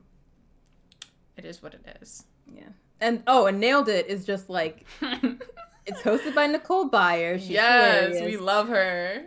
And it's just a reality television baking show where people that bake casually try to replicate like professional cakes, try to win $10,000. And they get like a nailed it trophy. All like the whole bit is that the cakes never come out close to how they're supposed to look. Mm-hmm. And that's what's supposed to be funny about it. I think it was like inspired by like the 2006 meme Nailed It. Yeah. The thing that I like about Nailed It, though, is that, okay, someone pointed out they purposely don't give people enough time on Nailed It, so they have to mess it up. Okay, but, like, even, if it were me against that one, like, chef on TikTok, the chocolatier, who I'm pretty sure also works in Vegas, it's gonna be bad. Like, Nailed It, regardless, they could give these people all the time in the world. It really drives home that feeling when you're watching TV shows and you're judging people. Like, I could totally do that. No, you can't. I could compete on Nailed It and do very well, actually. I could do better than those people. But, like, when I'm watching an actual, like, cooking competition show, and you see them doing shit, you're like, oh, that line work looks kind of ugly, and you're like, oh, that's actually really hard. I mean, that other person was way better than you at it, but, like, that is still hard. One thing I don't like about Nailed It is that I think this show came, like, 10 years way too late. Mm-hmm. If this had been in, like, the craze of the Nailed It age, I feel like it would have hit better. But it's still a fairly successful show. It's had, like, multiple seasons. Yeah. You ever wonder how Netflix makes money? 8 whole seasons. 8 whole seasons for Nailed It. Yeah. Absolutely wild. You said, do I wonder if Netflix makes money? You ever wonder how Netflix makes money? I assume by subscriptions, because they raise their prices every 12 days. It's because they're super far in debt. Are you serious? Yeah. How do you know that? People talk about it. Who's people? I don't know people. News outlets. Oh. Every now and then someone is like, yeah, you know, a journal. Yeah, it's just funny. Ever since they like so many big companies just like I don't know how anyone on TV makes money. But yeah. Yikes. I feel like we should give this to Ace of Cakes just on I agree. For the sole fact that like if we're talking Ace of Cakes is the grandfather to every cake-based show that exists on TV. I agree. They made it popular. I was so upset when they canceled it. Yeah. It had 10 seasons, ran from 2006 to 2011. It was marvelous. Not one miss. Not one miss. I loved it. No notes. No notes. I have a lot of notes for Cake Boss. Oh, we'll get there. We'll get there, though. We'll get there. Okay, but that was those two. Yeah. And I appreciate that Nailed It exists. I think it's easy watching. Like if you have nothing else to do, you can just watch Nailed It. It's a show you can turn your brain off for. Yeah. For sure. But next up on our list, we have DC Cupcakes versus Man Fire Food. Never seen Man Fire Food. You haven't seen? I watch this all the time because I love barbecue. I still feel like it beats DC Cupcakes though. It does. I've never seen it. Just because DC Cupcakes didn't like it wasn't giving anything really. It wasn't giving. It's just cupcakes. Wasn't. And again, remember when I said I had DC Cupcakes and I said, yeah they were pretty good. They were. Was it $5 good? I mean, for like, you know, like designer cupcake, yeah, but like also it's as good as any other good cupcake I've had. Like I'm not one to shy away from a $5 cupcake, but like as far as having its own TV show, I think like what its selling point really is the dollop of icing and how aesthetic it looks, and that's it. That's all she wrote. Too much icing too. I don't like a lot of icing. Also, like at a time, I did have like a semi-successful cupcake business. As a child, I did. Love that for you. I catered like a few birthday parties. I had a successful little cupcake business, but not in the way you would expect. I want to hear more. I, in order to make money, used to sell cupcakes, but they weren't real cupcakes. They were little plush crocheted stuffed animals that I would make. That's cute. It's so I sold cute. real cupcakes. Yeah. I'd make a batch and like take it to school, and I would sell to people. I've sold to kids that forgot their I almost said spouse, girlfriends or boyfriends' birthdays. I sold to people that were just hungry at lunch, people that just wanted a cupcake, and I sold them for $2. Take that, DC cupcakes. Damn. I And I sold. was pretty good. They were also vegan. Oh, sweet. Yeah. I want to try Despite me those. not at all ever being a vegan. You They know, we were love an vegan inclusive cupcakes. product. Yes. Yeah. Was it because I was lactose intolerant? Yes. Can you tell me a bit about Man Fire Food? Maybe So I've man seen it, but I don't think I don't remember it if I have. so Man Fire Food is presented by Chef Roger Mooking, and it's a series that features him traveling to different cities and trying like the unique methods of barbecuing. So every single episode is just some form of barbecue, and it looks like it smells amazing. You can't watch the show on an empty stomach. I mean, you can if you don't like meat, but Mm-hmm. I'm a carnivore, so it makes me so hungry. It's amazing. 10 out of 10. Yeah. I'm fine with giving it to them. Or him. Yeah, Yeah. I love that guy. There The show looks like it smells amazing. I forget what it was, the barbecue like chef's table or whatever on Netflix. The one for this lady in Texas. I think she was in Texas, and it was like one of those things where she's like a janitor at the school and like drives like 2 hours on the weekend to go to the place where she makes barbecue. They filmed Ooh. it in the winter. Oh And wow. so it looked so beautiful because you have like the steam and the fires and the coals from this like outdoor smoker, and like all of the meat is like super red and it's like very crisp because it's like, you know, the way the atmosphere is in winter, and like you could see the smoke coming off of it. It Yeah. was it's such barbecue is so aesthetically pleasing to watch people cook. It's also delicious. to It's eat. also delicious. The next two we have on the docket. I'm gonna just skip the first one and go to the second one. It's the next Food Network star versus. All right, do I triple diners, drive-ins, and dives? Did I get Hey, it right? first try. Drivers, dine-ins, and drives. You No, ruined it. drivers, You had it on the drivers- first try. You were here and you did dropped not it. say like words of affirmation. I so said, thought I said it first wrong. try. I didn't hear you. Oh my god. I think there's an audio delay. Maybe. So I can read it now. I wasn't on the screen. Diners, drive-ins, and dives. But it is very hard for me to say it. I don't know why. I just struggle with the like juror alliteration. Triple D wins. Heh. Triple D. Yeah. Next Food Network star. I don't understand the purpose of the show. I don't know why they changed the name just randomly to Food Network star. I don't know. Probably some Maybe- focus group. Maybe. um, I don't think there's any need for this show. And There Diners, isn't. Drive-ins, and Dives is legendary. the thing I love about Diners, Drive-ins, and Dives, you know, a lot of it goes back to Guy Fieri and how he's just like an amazing person. But like Diners, Drive-ins, and Dives, like when he reaches out to restaurants about wanting to be in the show, like they do not sugarcoat it all. They were like, you will be on this show and it will change your entire life forever. Like you will never go back to being the sort of restaurant you were beforehand. And there are good things about that and there are bad things about that. But like every single person who's interacted with him is just like such a good guy. And it's like the same thing I like about Anthony Bourdain.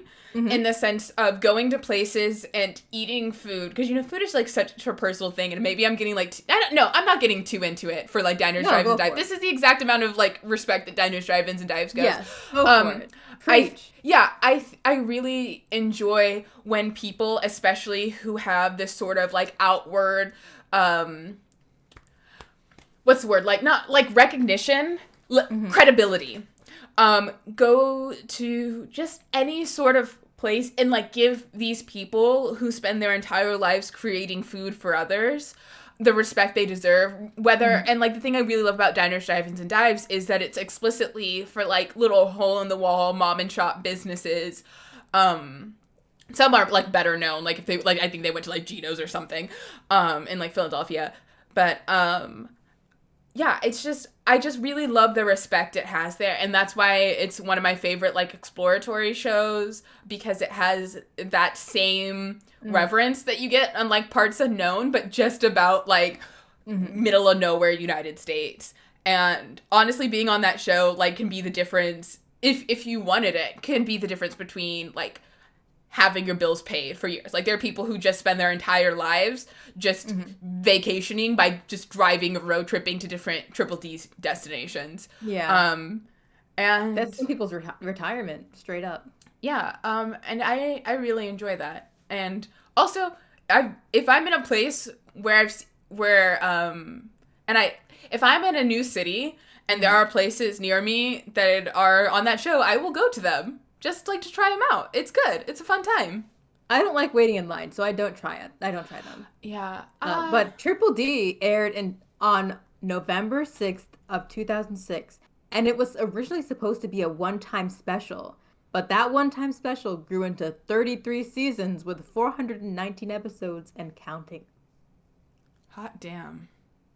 Impressive. Also, I literally had nothing on the Next Food Network star. We don't need anything. A show that I don't understand why it exists. It just does. It doesn't do its job. It just is there for buzz. And I mean, I think ideally it was supposed to generate more interest. Like the idea of whoever's the fan favorite is going to be someone will give their own show, but that's not how it functions, and that's also not how fandom works. All right.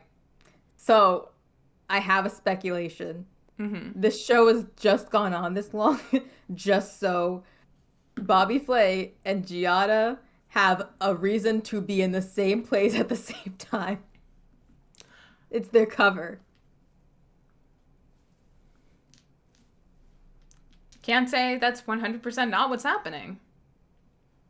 And just saying, they've been on the show together for years. Years. There is no reason for the show to exist. I think you might be onto something. The math is mathing. The math is mathing. Anyway, obviously we know who Triple D wins. That's also part of why I felt okay voting down Guys Grocery Games, because I was like, at the end of the day, Triple D is in its own league. Yeah. Next up, we have... Oh, did that go through? I hope so. Oh, we got Cake Boss versus Chef versus City, which was a very short-lived reality cooking show. Starring Aron Sanchez and, oh my gosh, what is his name? Chris? Was it Chris? I don't know. Something Constantino. If I have seen Chefs versus City, I do not remember. I know nothing about the show, and I'm going to be honest, the thumbnail doesn't inspire a lot of confidence. However, I will vote down Cake Boss any day of the week and twice on Sundays. Like, that's fair. But I do want to talk a little bit about Chef versus City, because please do. Years ago when it was on the air, I thought this was so much fun, mostly because I liked competition shows. So they would go, these two chefs, these, I guess, like professional Food Network chefs, Aron Sanchez, and I want to say his name is Chris Constantino. That might not be his first name, but I just know him as That name sounds familiar. Constantino. Yeah. Yeah. They would go to different cities, and at the beginning of the show, they meet up with two chefs from that city. Like, I guess they're famous in the city for being good chefs. I don't know. And the teams get a backpack, and they have certain things in them that are like a dossier for the first stop. And basically they do food challenges at these different locations, and then they like run to the finish line. And usually the challenges are just like eating something really spicy or a very large dish, cooking and preparing dishes, something like that. And I thought it was so much fun that they were doing those things. But then Constantino in 2014, he was giving us a symposium, and he said he regretted doing the series. Oh, why? Because he got third-degree alkaline burns on his stomach lining from the eating challenges. Oh my God. Yeah. And it took him years to recover from it. Holy shit. And he still has to carefully monitor his diet. That's so hard for a chef. Yeah. And he said that the show made him look like a bully when they would win, because they would just go to people's home states and be like, we're better than you. So basically like the Bobby Flay syndrome. Yeah. And he also said that he felt like the show was glamorizing like overeating because they would literally just do it for challenges and it'd be like a fun little thing. Yeah, interesting. So he was not a fan of the show. Yeah. As a child, I thought it was super fun. I feel like if I watched it now, knowing what I know now, I would not think it was as fun as I did as a child. But speaking of problematic shows. Let's get into Cake Boss. Go for it, Amelia. I can see you want to sink your teeth into Buddy Okay, Velasquez. here's the That's not his name, is it? Yeah, Velasco? Velasquez. Velasquez, okay. Let's make sure we're saying this right. Velastro. Velastro. Cool. I was like, this is not. Yeah, I was like, that's name. Hispanic. I was like, he is Italian. Velastro. Okay. The one thing you need to know about Buddy Velastro is that in the mid 2010s, because Cake Boss was this huge cake show and the main rival of Ace of Cakes as far as cake-based cooking shows. Yes, this is all true. We know this as a fact. Duff and Buddy went head-to-head in competitions. Mm-hmm. Duff is leagues better of a chef than Buddy. I agree. So much so that they had to call ties because if Buddy didn't, whenever he lost, he threw such a fit, he would like arguably not be on the show anymore. I've heard positive things, mostly positive things about Charm City Cakes. I've only heard terrible shit about how much of an asshole Buddy is as a person.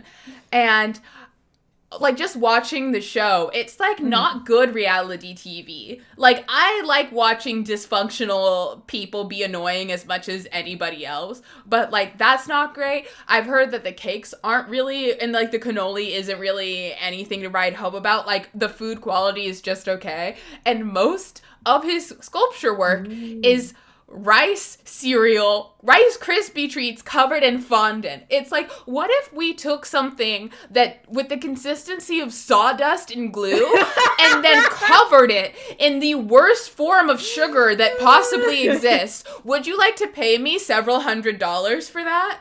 And then we'll just bring out a sheet cake to serve your guests. What is the point? Really angry. What is the point? There is no point. There's no point. He's a dick. His family's annoying. And, I mean, I think there's just, like, I'm not gonna lie. I'm not gonna sugarcoat it. Am I giving him negative points because he's an Italian from New Jersey? I was almost gonna say yes, but no. I'm giving him negative points because he's so fucking annoying about being Italian from New Jersey. Like, come on. You were very passionate about that. I also don't care for him, but I don't understand if he would throw so many fits about losing. Why do they have a new show called Buddy versus Duff? Money. Like, I guess so. And I think they had 3 spin-offs of Cake Boss. Yeah, I'm not crazy. They had 3 spin-offs. It was Next Great Baker, Kitchen Boss. Actually, more than 3. Next Great Baker, Kitchen Boss, Bake You Rich, and Bakery Boss. Yeah. Were all spin-offs that spawned from the original Cake Boss series. Yeah. I mean, it was a successful show, but the thing is, head-to-head, just him versus Duff. Duff is a better chef. Oh, yeah. Like, objectively. So, and I think that was, the problem is, doing all of his TV shows, Buddy Velastro can, like, tell himself that he's the Cake Boss, he's the best at all this shit, and going up against someone and losing, it threatens his title, and I think he's just a fragile little, emasculated man. Whoa, dude. That was so strong. Oh. No, but I do, like, I do agree with it. But, yeah. Like, whoa. But in our round 2, or do you want to take, you know what? In our round 2, we're going to start off with Chef versus City versus The Best Thing I Ever Ate. But we're going to take like a short 5-minute break before we just power through the rest of the episode. So we'll see you soon. Bye.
And we're back for round 2. I hope you're ready, because I know I am. Born ready. And we are back at it with Chef versus City versus the best thing I ever ate. I feel like I know where I want to go with this. I don't know if we're on the same page. Are we on the same page? I don't know. I mean, I was pretty clear, like, I know where I want to go with it. Okay, Given on 3. That one... Oh, you're going. You can count. Oh, yeah. 1, 2, 3. The best thing I ever ate. Yeah. Okay. Given that I haven't seen Chef versus City, and I love the best thing I ever ate. Just double checking. I just wanted to make sure, because I didn't know if you were going to wild card me. That's fair. I could wild card. You never know. You could. I don't know, because you are the wild card. I am a wild card. I've been pretty straight-laced this whole game. Okay. All right. But I don't think I'm going to relace my shoes anytime soon because of my gift. Okay. I mean, if you can give me your word. I mean, I can't. I feel... Just go to the next one. We'll see. I don't like being asked to give my word. That feels so final. Okay. It's Worst Cooks in America versus Man Fire Food. I'm probably going to say Man Fire Food because even though I haven't seen it, I like the vibes. I love barbecue, so I do want to go with Man Fire Food. Also because I haven't seen Worst Cooks in America since, 2010? Yeah. I, watched it when it first came out, and then at some point I'm like, okay, they're not good at cooking. We get it. I think the novelty of it was, very new, and it was very cool when it first came out, but then it got very old after season 1. Which is another reason why I watched it. It's another reason why Nailed It should have come out earlier. Nailed It should have come out when that was coming out. I Back agree. when I tenfold agree. People being bad at thing was new. Funny. It was new and fresh and funny. Yeah. But now it was just kind of old. It does get old very quickly, but both of those shows are still on the air, and they're still going strong. I didn't realize Worst Cooks was still on the air. It is still on the air. Damn. They've had so many seasons. People love that show. Or at least people that watch Food Network regularly do. Not people that watch, I don't know, what did you say you watched again? Create Network. But honestly, shows like that being so popular is why I stopped watching Food Network as much, because that's not what I'm here for. Oh no, you're here for real cooking. I'm here for the real cooking. I'm here to gatekeep. Okay. Are you ready for our next group? Born ready. Easy. Well, Iron Chef America versus Triple D. This is not easy. This is the first time I have to think about it. This is the first time in this whole show that... I mean, you could choose to save one.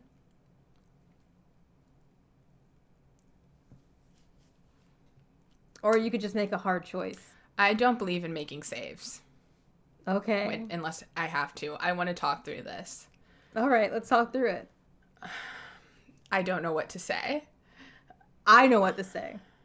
I feel like you're going to... One of these shows has Bobby Flay competing regularly. The other one just has Guy Fieri and good vibes. It's really hard to argue with that. It is. Imagine going on Iron Chef America and choosing... Actually, no. I can see that. I was like, imagine going on Iron Chef America and No. I'm circled back, even though I haven't said my full thought out loud. I went from both... I went to the other side and then back. I had a whole journey. Because first I was going to be like, imagine going on Iron Chef America and then choosing to fight against Bobby Flay. And then I was like, well, you might be, going on there and, you pick Bobby Flay because you think you can beat him. But then I was like, actually, I would much rather, lose and have had the pleasure to go up against Iron Chef Morimoto than have to look at Bobby Flay for more than I need to. And then also, how embarrassing would that be if you chose Bobby Flay for an easy win and then lost? Yeah, well, it depends if we're talking about pre or post 2013 Bobby Flay, whether or not that's a wise choice, because clearly something happened. Clearly he went to, some private island and trained I think he did, the Ray Shot Ghoul thing. I think he full-on Green Arrowed it. I think it's Ross Al Ghul. Rosh or Ross? I don't know. Okay. I've heard it said out loud, but I've read it many times. I've read it as Raw, and then I heard someone say Raish, and I was like, yeah. Mick Nick says Raish. Thank you. Yeah, I was Thank just. you, McNix. I'm pretty Next. sure that's how they said it on Arrow, which is how I know. I also have not seen Arrow, so I wouldn't know. I've seen the first few seasons. Also, welcome, first time commenter. My cousin's boyfriend's on Arrow. Really? Yeah, I feel Is so that bad. show still going on? I don't know, but he was. He's John Diggle. Oh, you told me that. Yeah. I don't know his actual name. I've only met him like twice. Are you serious? Yeah, family reunion. I think you should give me his autograph. I mean, I have not seen the show. Like the next family. Yeah, the hard thing about family reunions in COVID is so my granny and the 6 of her 17 siblings who are still alive can all hang out, and you can't really do that in a pandemic. True. But yeah, so diners, drive-ins, and dives. Just because of the absence of Bobby Flay. The absence of Bobby Flay. That actually makes the decision a lot easier for me. So thank you for that. Because I was like, one of these does not have Bobby Flay. Yeah, and as soon as you say that, it's like, how am I supposed to... What, am I supposed to trade Guy Fieri for the possibility of a Bobby Flay appearance? I mean, you could. I can't do it. I mean, we missed a lot of, your gay awakening, Kat Cora. Yeah, well, she wasn't the only one. Sometimes I say someone is the reason I'm gay, and I just mean she was hot. Okay. She's not as much, she's not on the level of Eris from Sinbad and the Legend of the Seven Seas, that's for sure. All right. Thanks for sharing. You're welcome. Okay, next one. Down Home with the Neelys versus Unwrapped. Now it's really cutting at the heartstrings here. Yeah. I feel like every time I have a gut reaction, I have to go with it. Mm-hmm. And my gut reaction was Unwrapped, just because Unwrapped is such, I consider that one of the shows of my childhood. Really? I feel the same way, but about Down Home with the Neelys. Oh, that's interesting. That was the show of my child. I mean, I did watch Unwrapped, but I just really liked Down Home with the Neelys.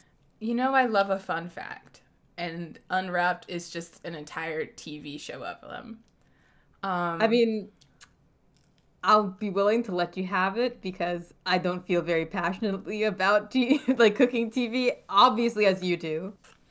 I wouldn't say I'm passionate. Oh, you wouldn't? You wouldn't? That's not the word you would use? No, I think I have just, a reasonable amount of normal, even-keeled emotions. Okay. Mm-hmm. I mean, obviously. Because I did come up with a list of fun facts for basically all of these, but you came up with even funner fun facts. I do love a fun fact. But, I think it's just casual, Just casual. It's just casual. Mm-hmm. A casual favorite. Casual love. Yeah. And what was that? Unwrapped, right? Mm-hmm. All right. The next one... Also, wait, before you go to the next one, I will say, also now that I know that, they got divorced and, she didn't like making that show and her kids didn't like it, it's a little bit of a sour aftertaste. It does. I feel that. Yeah. It just hurts because I really loved that show. They were so cute. It was good, wholesome thing. It was great. It was a good show. Well, the next one, this one hurts me. Because it's Ace of Cakes versus the Great British Bake Off. And I don't really want to see Ace of Cakes go. It's such a good show, Amelia. It is such a good show. 10 seasons. 10 seasons. I feel like I'm going to surprise you with this one. Really? Yeah, because, personally, this is, okay, if we're talking cultural phenomenon, yeah. I think Great British Bake Off at its height is more widely popular than Ace of Cakes was at its height. However, that is an opinion. I think numbers wise, I think it's more. I think I could find some data to back that up. But she was just that girl for longer. Ace of Cakes was just that girl for longer, and. Yeah. I've seen Great British Bake Off, but I haven't like had the urge to binge it or anything. Like, it's a nice show. It's very heartwarming. Yeah. It is a really good cooking show that embodies all of the things I like about a cooking show. Focus on the food. It is kind-hearted for the most part. People are always helping each other. It's funny watching James Acaster, Noel Fielding, trying to cook is just peak comedy. And I love British reality TV, but I also did have a very formative Ace of Cakes phase in my youth, and I can't just discount that. So I will say Ace of Cakes here. Yay! I voted cakes. I'm glad it gets to move on. Yeah, I think it deserves it. Again, without Ace of Cakes, we wouldn't have all, like, the cooking show scene as we know it would not be on here. I fully agree with that. Yeah. And our last one might be hard for you. It is Good Eats versus Chopped.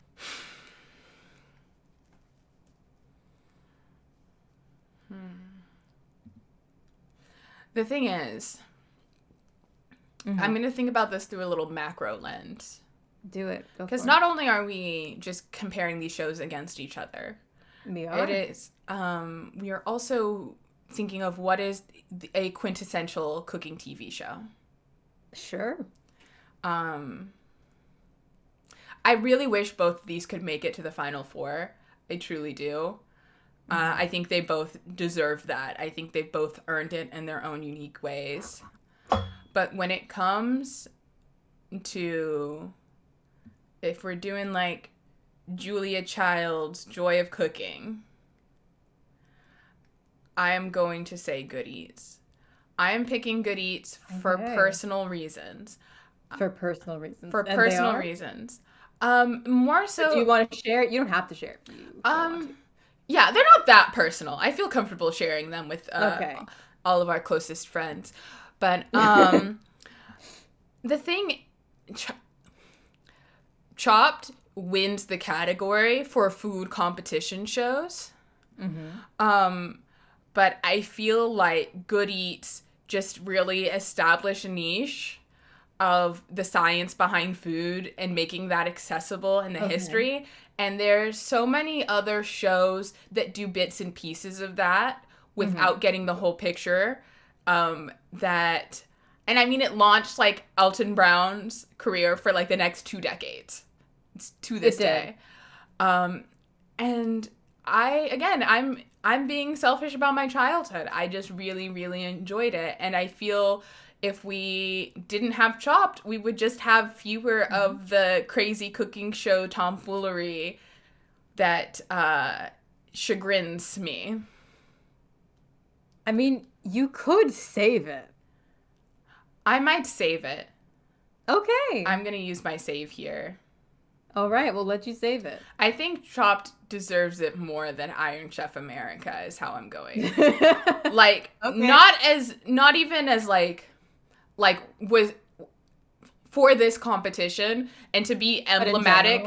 Yeah, but like to be like emblematic, if each of these shows that we're picking is supposed to be an archetype of a kind of show, I think had it been on here, I would put Top Chef over Iron Chef America if we're talking about face-offs.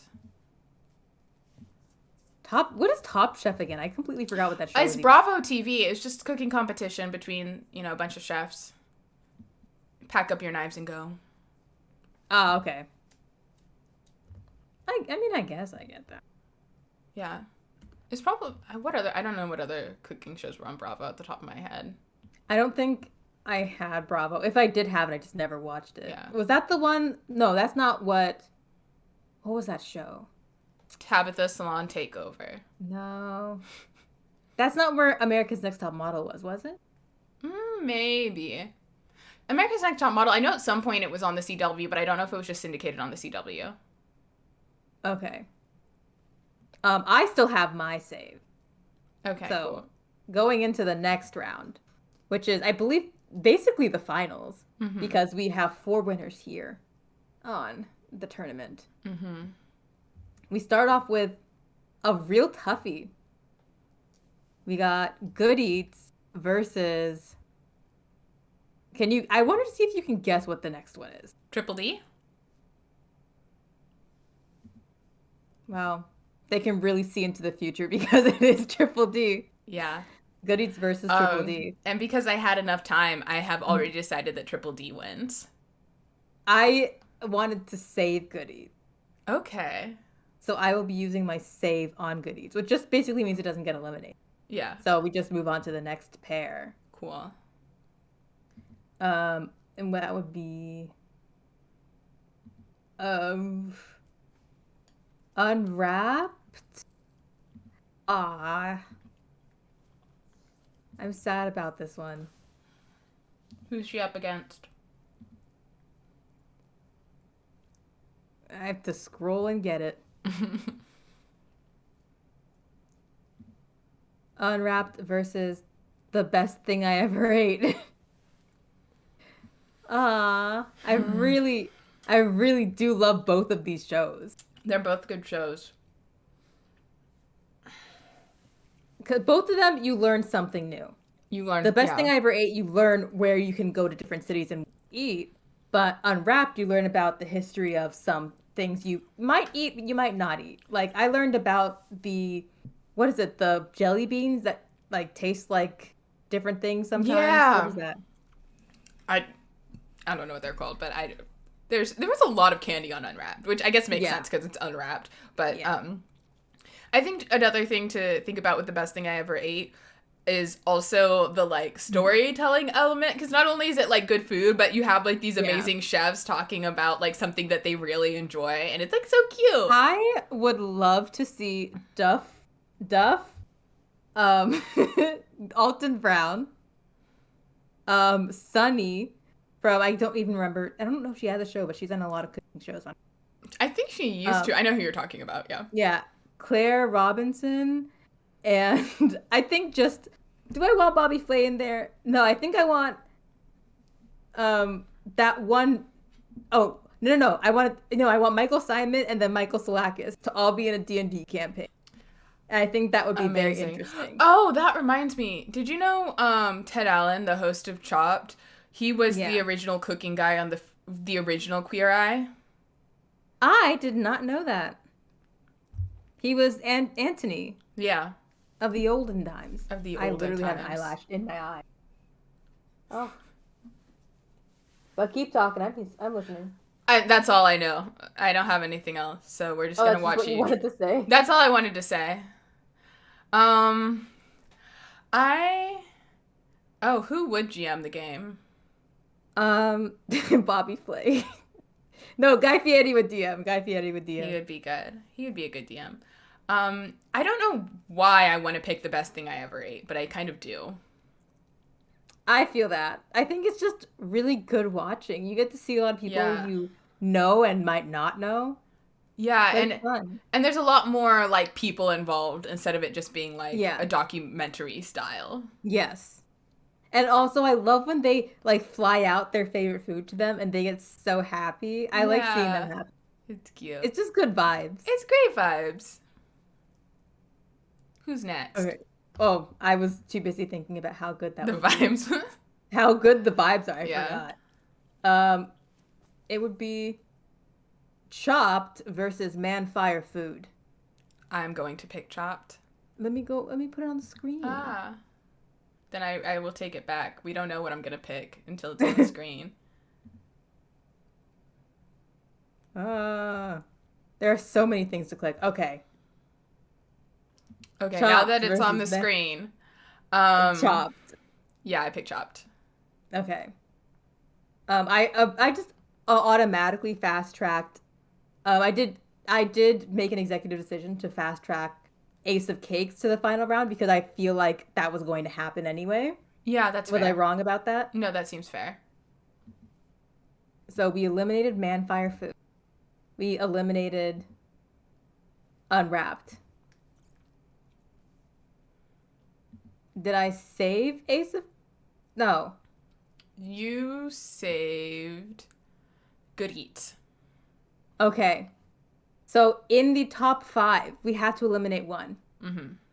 We have Good Eats, Ace of Cakes, Triple D, The best thing I ever ate and chopped. One's gotta go.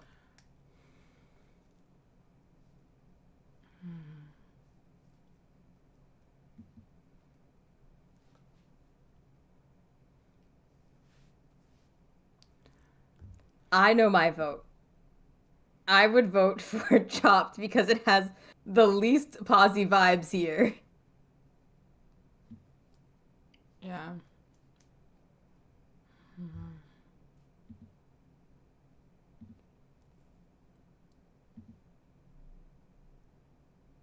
You still thinking?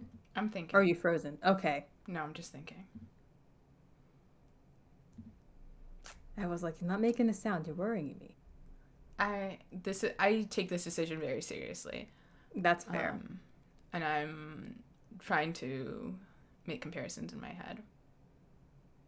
Talk us through what's going on in your head because we can't hear it.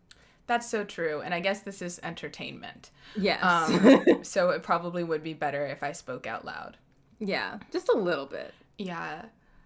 Ace of Cakes heralds pastries as an interest of the general public, specifically cake making. That is true. Cake Boss was an answer to Ace of Cakes. Was it a good answer? Depends on who you ask. Was it the right answer? Diners, Drive-Ins, and Dives also is a must-stay for me because I think Guy Fieri's approach to food and cooking and education is just incredibly wholesome and very well thought out and put together, and I appreciate the way he runs the show as a producer, but also the content of the show is very nice. There's a burger place in Tulsa that was on Diners, Drive-Ins, and Dives. I'm pretty sure. Really? Yeah, I don't think anyone in Let me area. check. It was on some Food Network show. It was on a Food Network, or maybe it was on Best Thing I Ever Ate. It was on a Food Network show, because I still haven't eaten there. But just generally on the Food Network at some point. I was somewhere. I remember seeing it and just seeing it as a show, and then one time I was looking up stuff at Tulsa. I was like, wait a sec, that's that's the same place. That's the show. It was on that one thing. It was on some show where people were talking about the best burgers. That probably, honestly, I really think that might have been Best Thing I Ever Ate because just how you said it was on the best burgers. That was absolutely the best thing. Yeah. But anyway, so Diners, Drive-Ins, and Dives stays. Let's see. We have Good Eats, Chopped, and what else? We have Good Eats, Chopped, Ace of Cakes, the best thing I ever ate. Good Eats, Chopped, Ace of Cakes, best thing I ever ate. That's 4. Drivers, Dive-Ins, and Dives. Oh, Diners, Drive-Ins, and Dives. Yeah. Okay. Gotta cut one from the routine. I think You can't also be into basketball and theater. You gotta cut one. Did I tell you? I hope somebody got that reference. I'd be very upset if somebody didn't. Wait, did I tell you that I literally watched High School Musical yesterday? You did not. I did watch High School Musical yesterday. I just made that reference on a whim. That's amazing. I was because one of my coworkers was like, if you want to watch a show that sucks, because I just finished watching Emily in Paris, and I loved it. It is not a good show at all. They're like, you should watch High School Musical, the series. So I was about to, and then as soon as it opened, I was like, wait, I could just watch High School Musical. Why am I doing this? Okay, I'm gonna cut Chopped. Chopped is getting chopped. Putting Chopped on the chopping block. Chopped is on the chopping block. So that means our winners. I'm still going through and finding them. This is not a good stream element. Please fix your thing. And the reason why, I'm glad the chat agrees. The reason why Chopped is getting chopped is because all of those other shows make me so genuinely happy and joyful to watch. And Chopped is just reminding me that people will go through so much stress to win 10 grand. I mean, I'm so glad we got rid of Cutthroat Kitchen when we did, because I really want to stop thinking about the thought you put in my head about alternate. And yet you keep bringing it up. Because I can't stop thinking about it. It is traumatizing. There's some... Never mind. No, say what you gotta say. No, well, because I was gonna say it, and then I was like, well, you're gonna take this the wrong way. No. Say what you wanted to say. I was gonna say, there's some Tumblr posts that explain it, but as soon as I say Tumblr posts, I feel like you're not gonna go in the place the posts go. I don't know what you're talking about. Like, I don't know what you mean by that. The listeners know. They know. Do the listeners know? Yeah, they know. I feel like they don't know.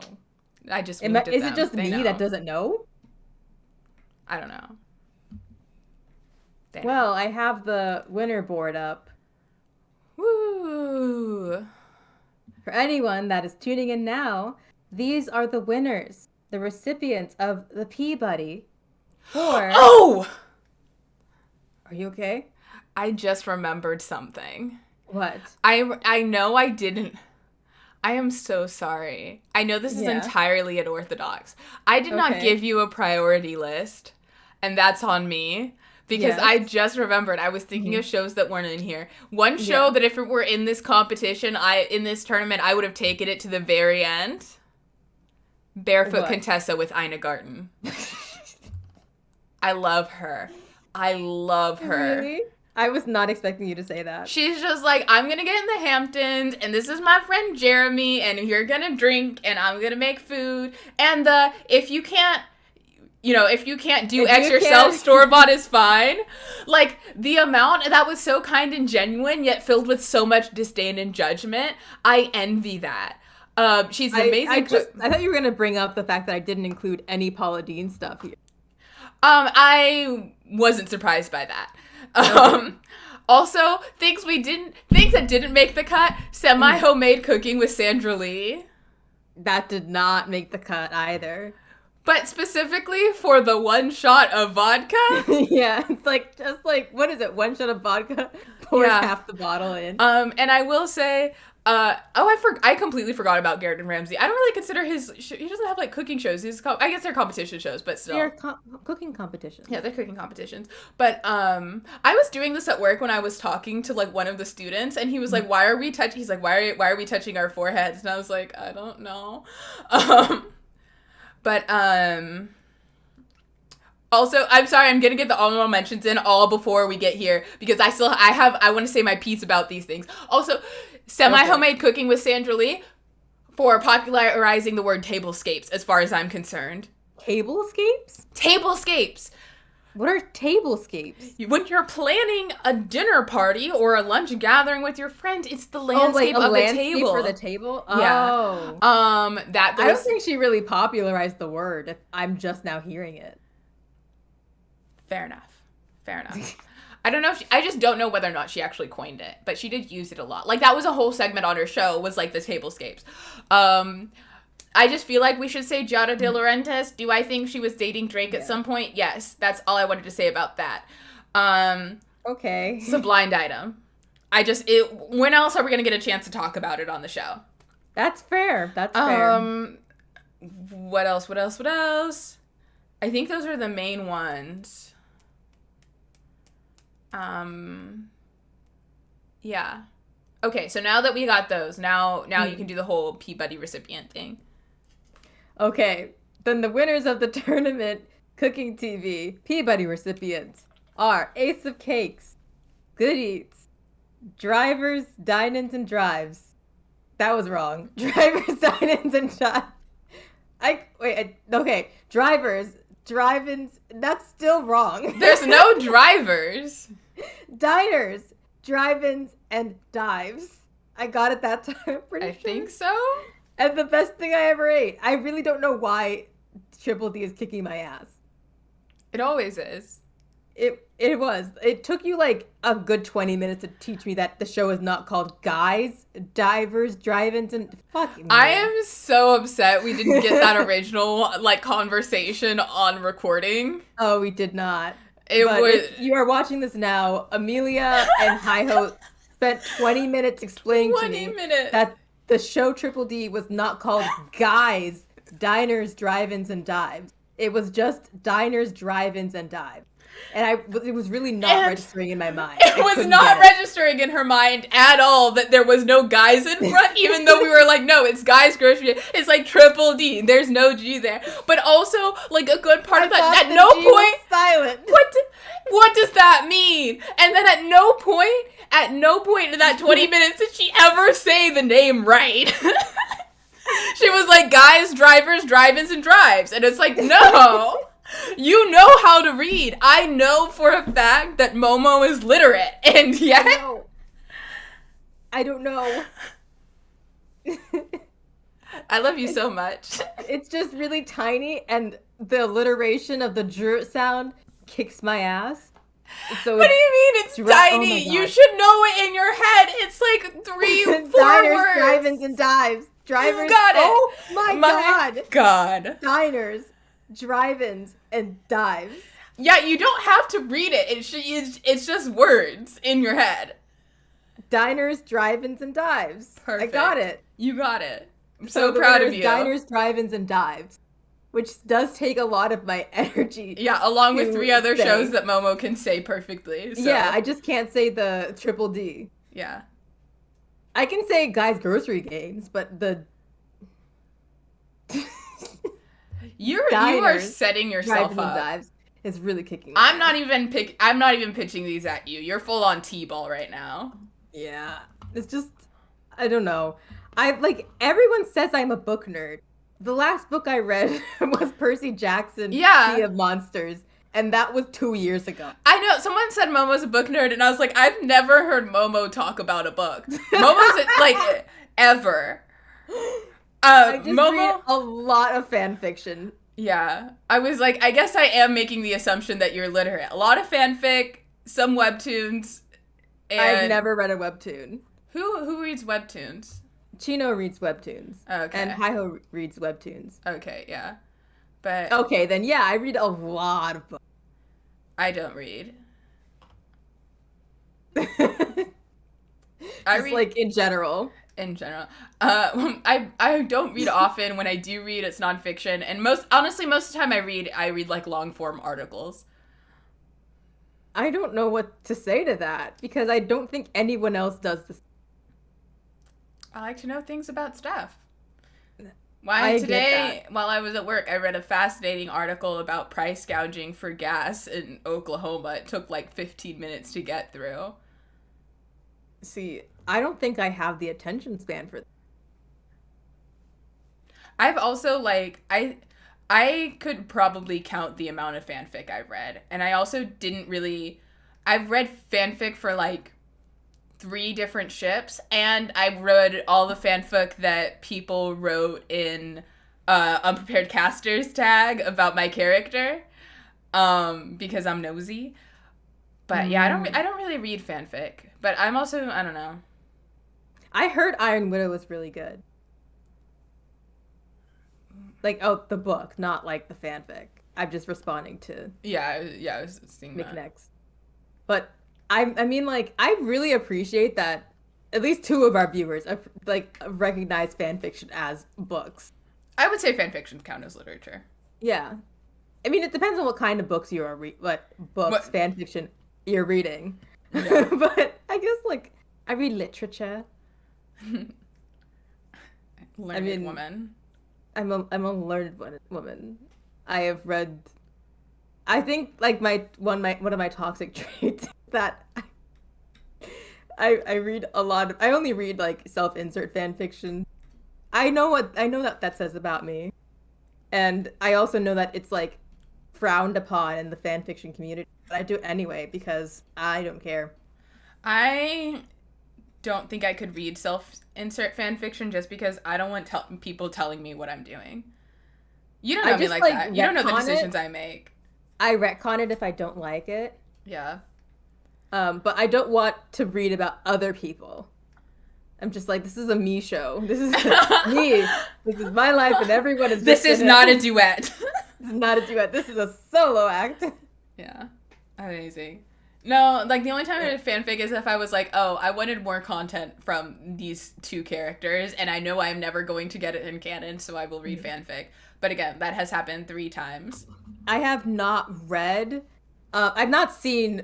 Oh, I guess Happy Vox Machina Day.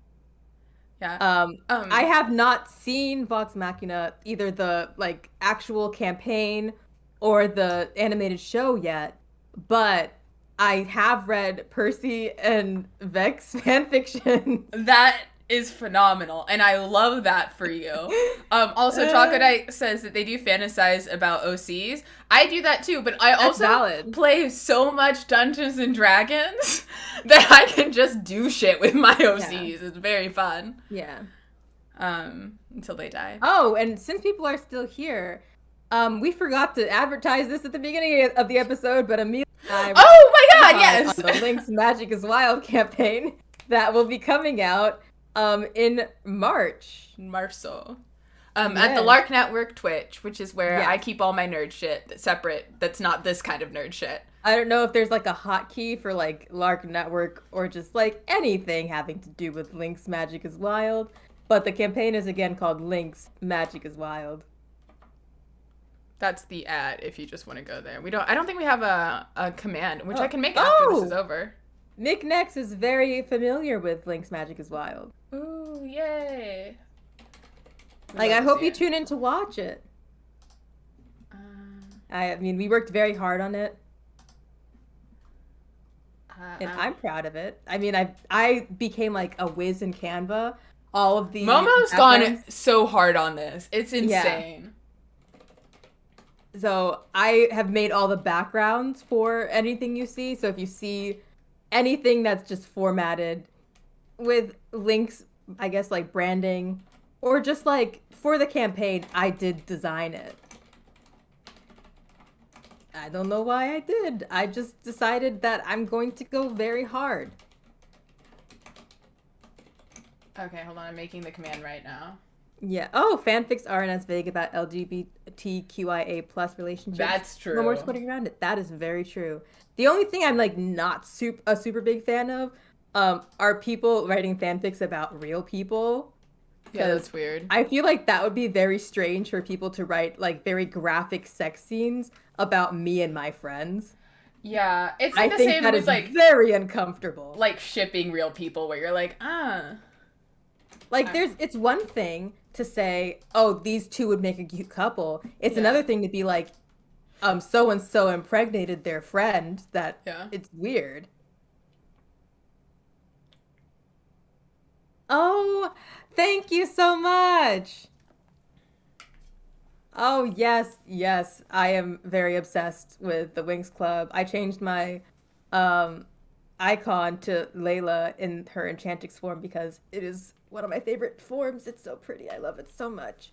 There will also, I think I did a disclosure that there probably won't be fairies in this campaign because we want to distance ourselves from Winx because Nickelodeon owns the copyright to it and they will cease and desist my ass. So I'm just trying to stay away from copyright striking. I'm just trying to get the general vibe. The energy. Of Winx. Yes. So that's why we have... Yeah, go ahead. I was going to say, so that's why we've made our entirely different campaign titled Links. Yes. It has a completely different connotation to it than like what Winx means in the like Winx show. I don't think Winx even has a meaning. It's just like from the pronunciation of wings. Yeah. And this is not lings. It's just a title. Mm-hmm. But like, I really hope you guys watch it. Yeah. Do you have anything else to say about the campaign? No. Or do you have anything else to plug? That's my only thing. Other things to plug. Unprepared Casters, Arc 6, is the arc that is currently coming out. Unprepared Casters is a Dungeons & Dragons actual play podcast. It's specifically short form. So, like, this arc started 2 weeks ago. There are going to be 8 episodes plus the episode 0. So I guess 9 episodes. Each of them are, like, 2 hours or less. If you want to go on a very emotional journey with me as me and my characters and my friends try to survive the Up North, it is very, very good and has so many emotions. Also, I have heard about it. There are many emotions. I would if I was really into Dungeons and Dragons actual play, I would be super on board with watching every episode of um I always say it's like unaccessible Unaccessible unaccessible casters. casters, Unprepared casters. unprepared casters. And I will also be in another D&D campaign that's airing in February called Sidetracked RPG that will be, I think it's just going straight to YouTube because we're pre-recorded. Is that Barnaby's? No, I'm helping produce Barnaby's stream, but I'm not going to be in Okay. it because I was like emotionally, I cannot be in more actual plays than I am That's right now.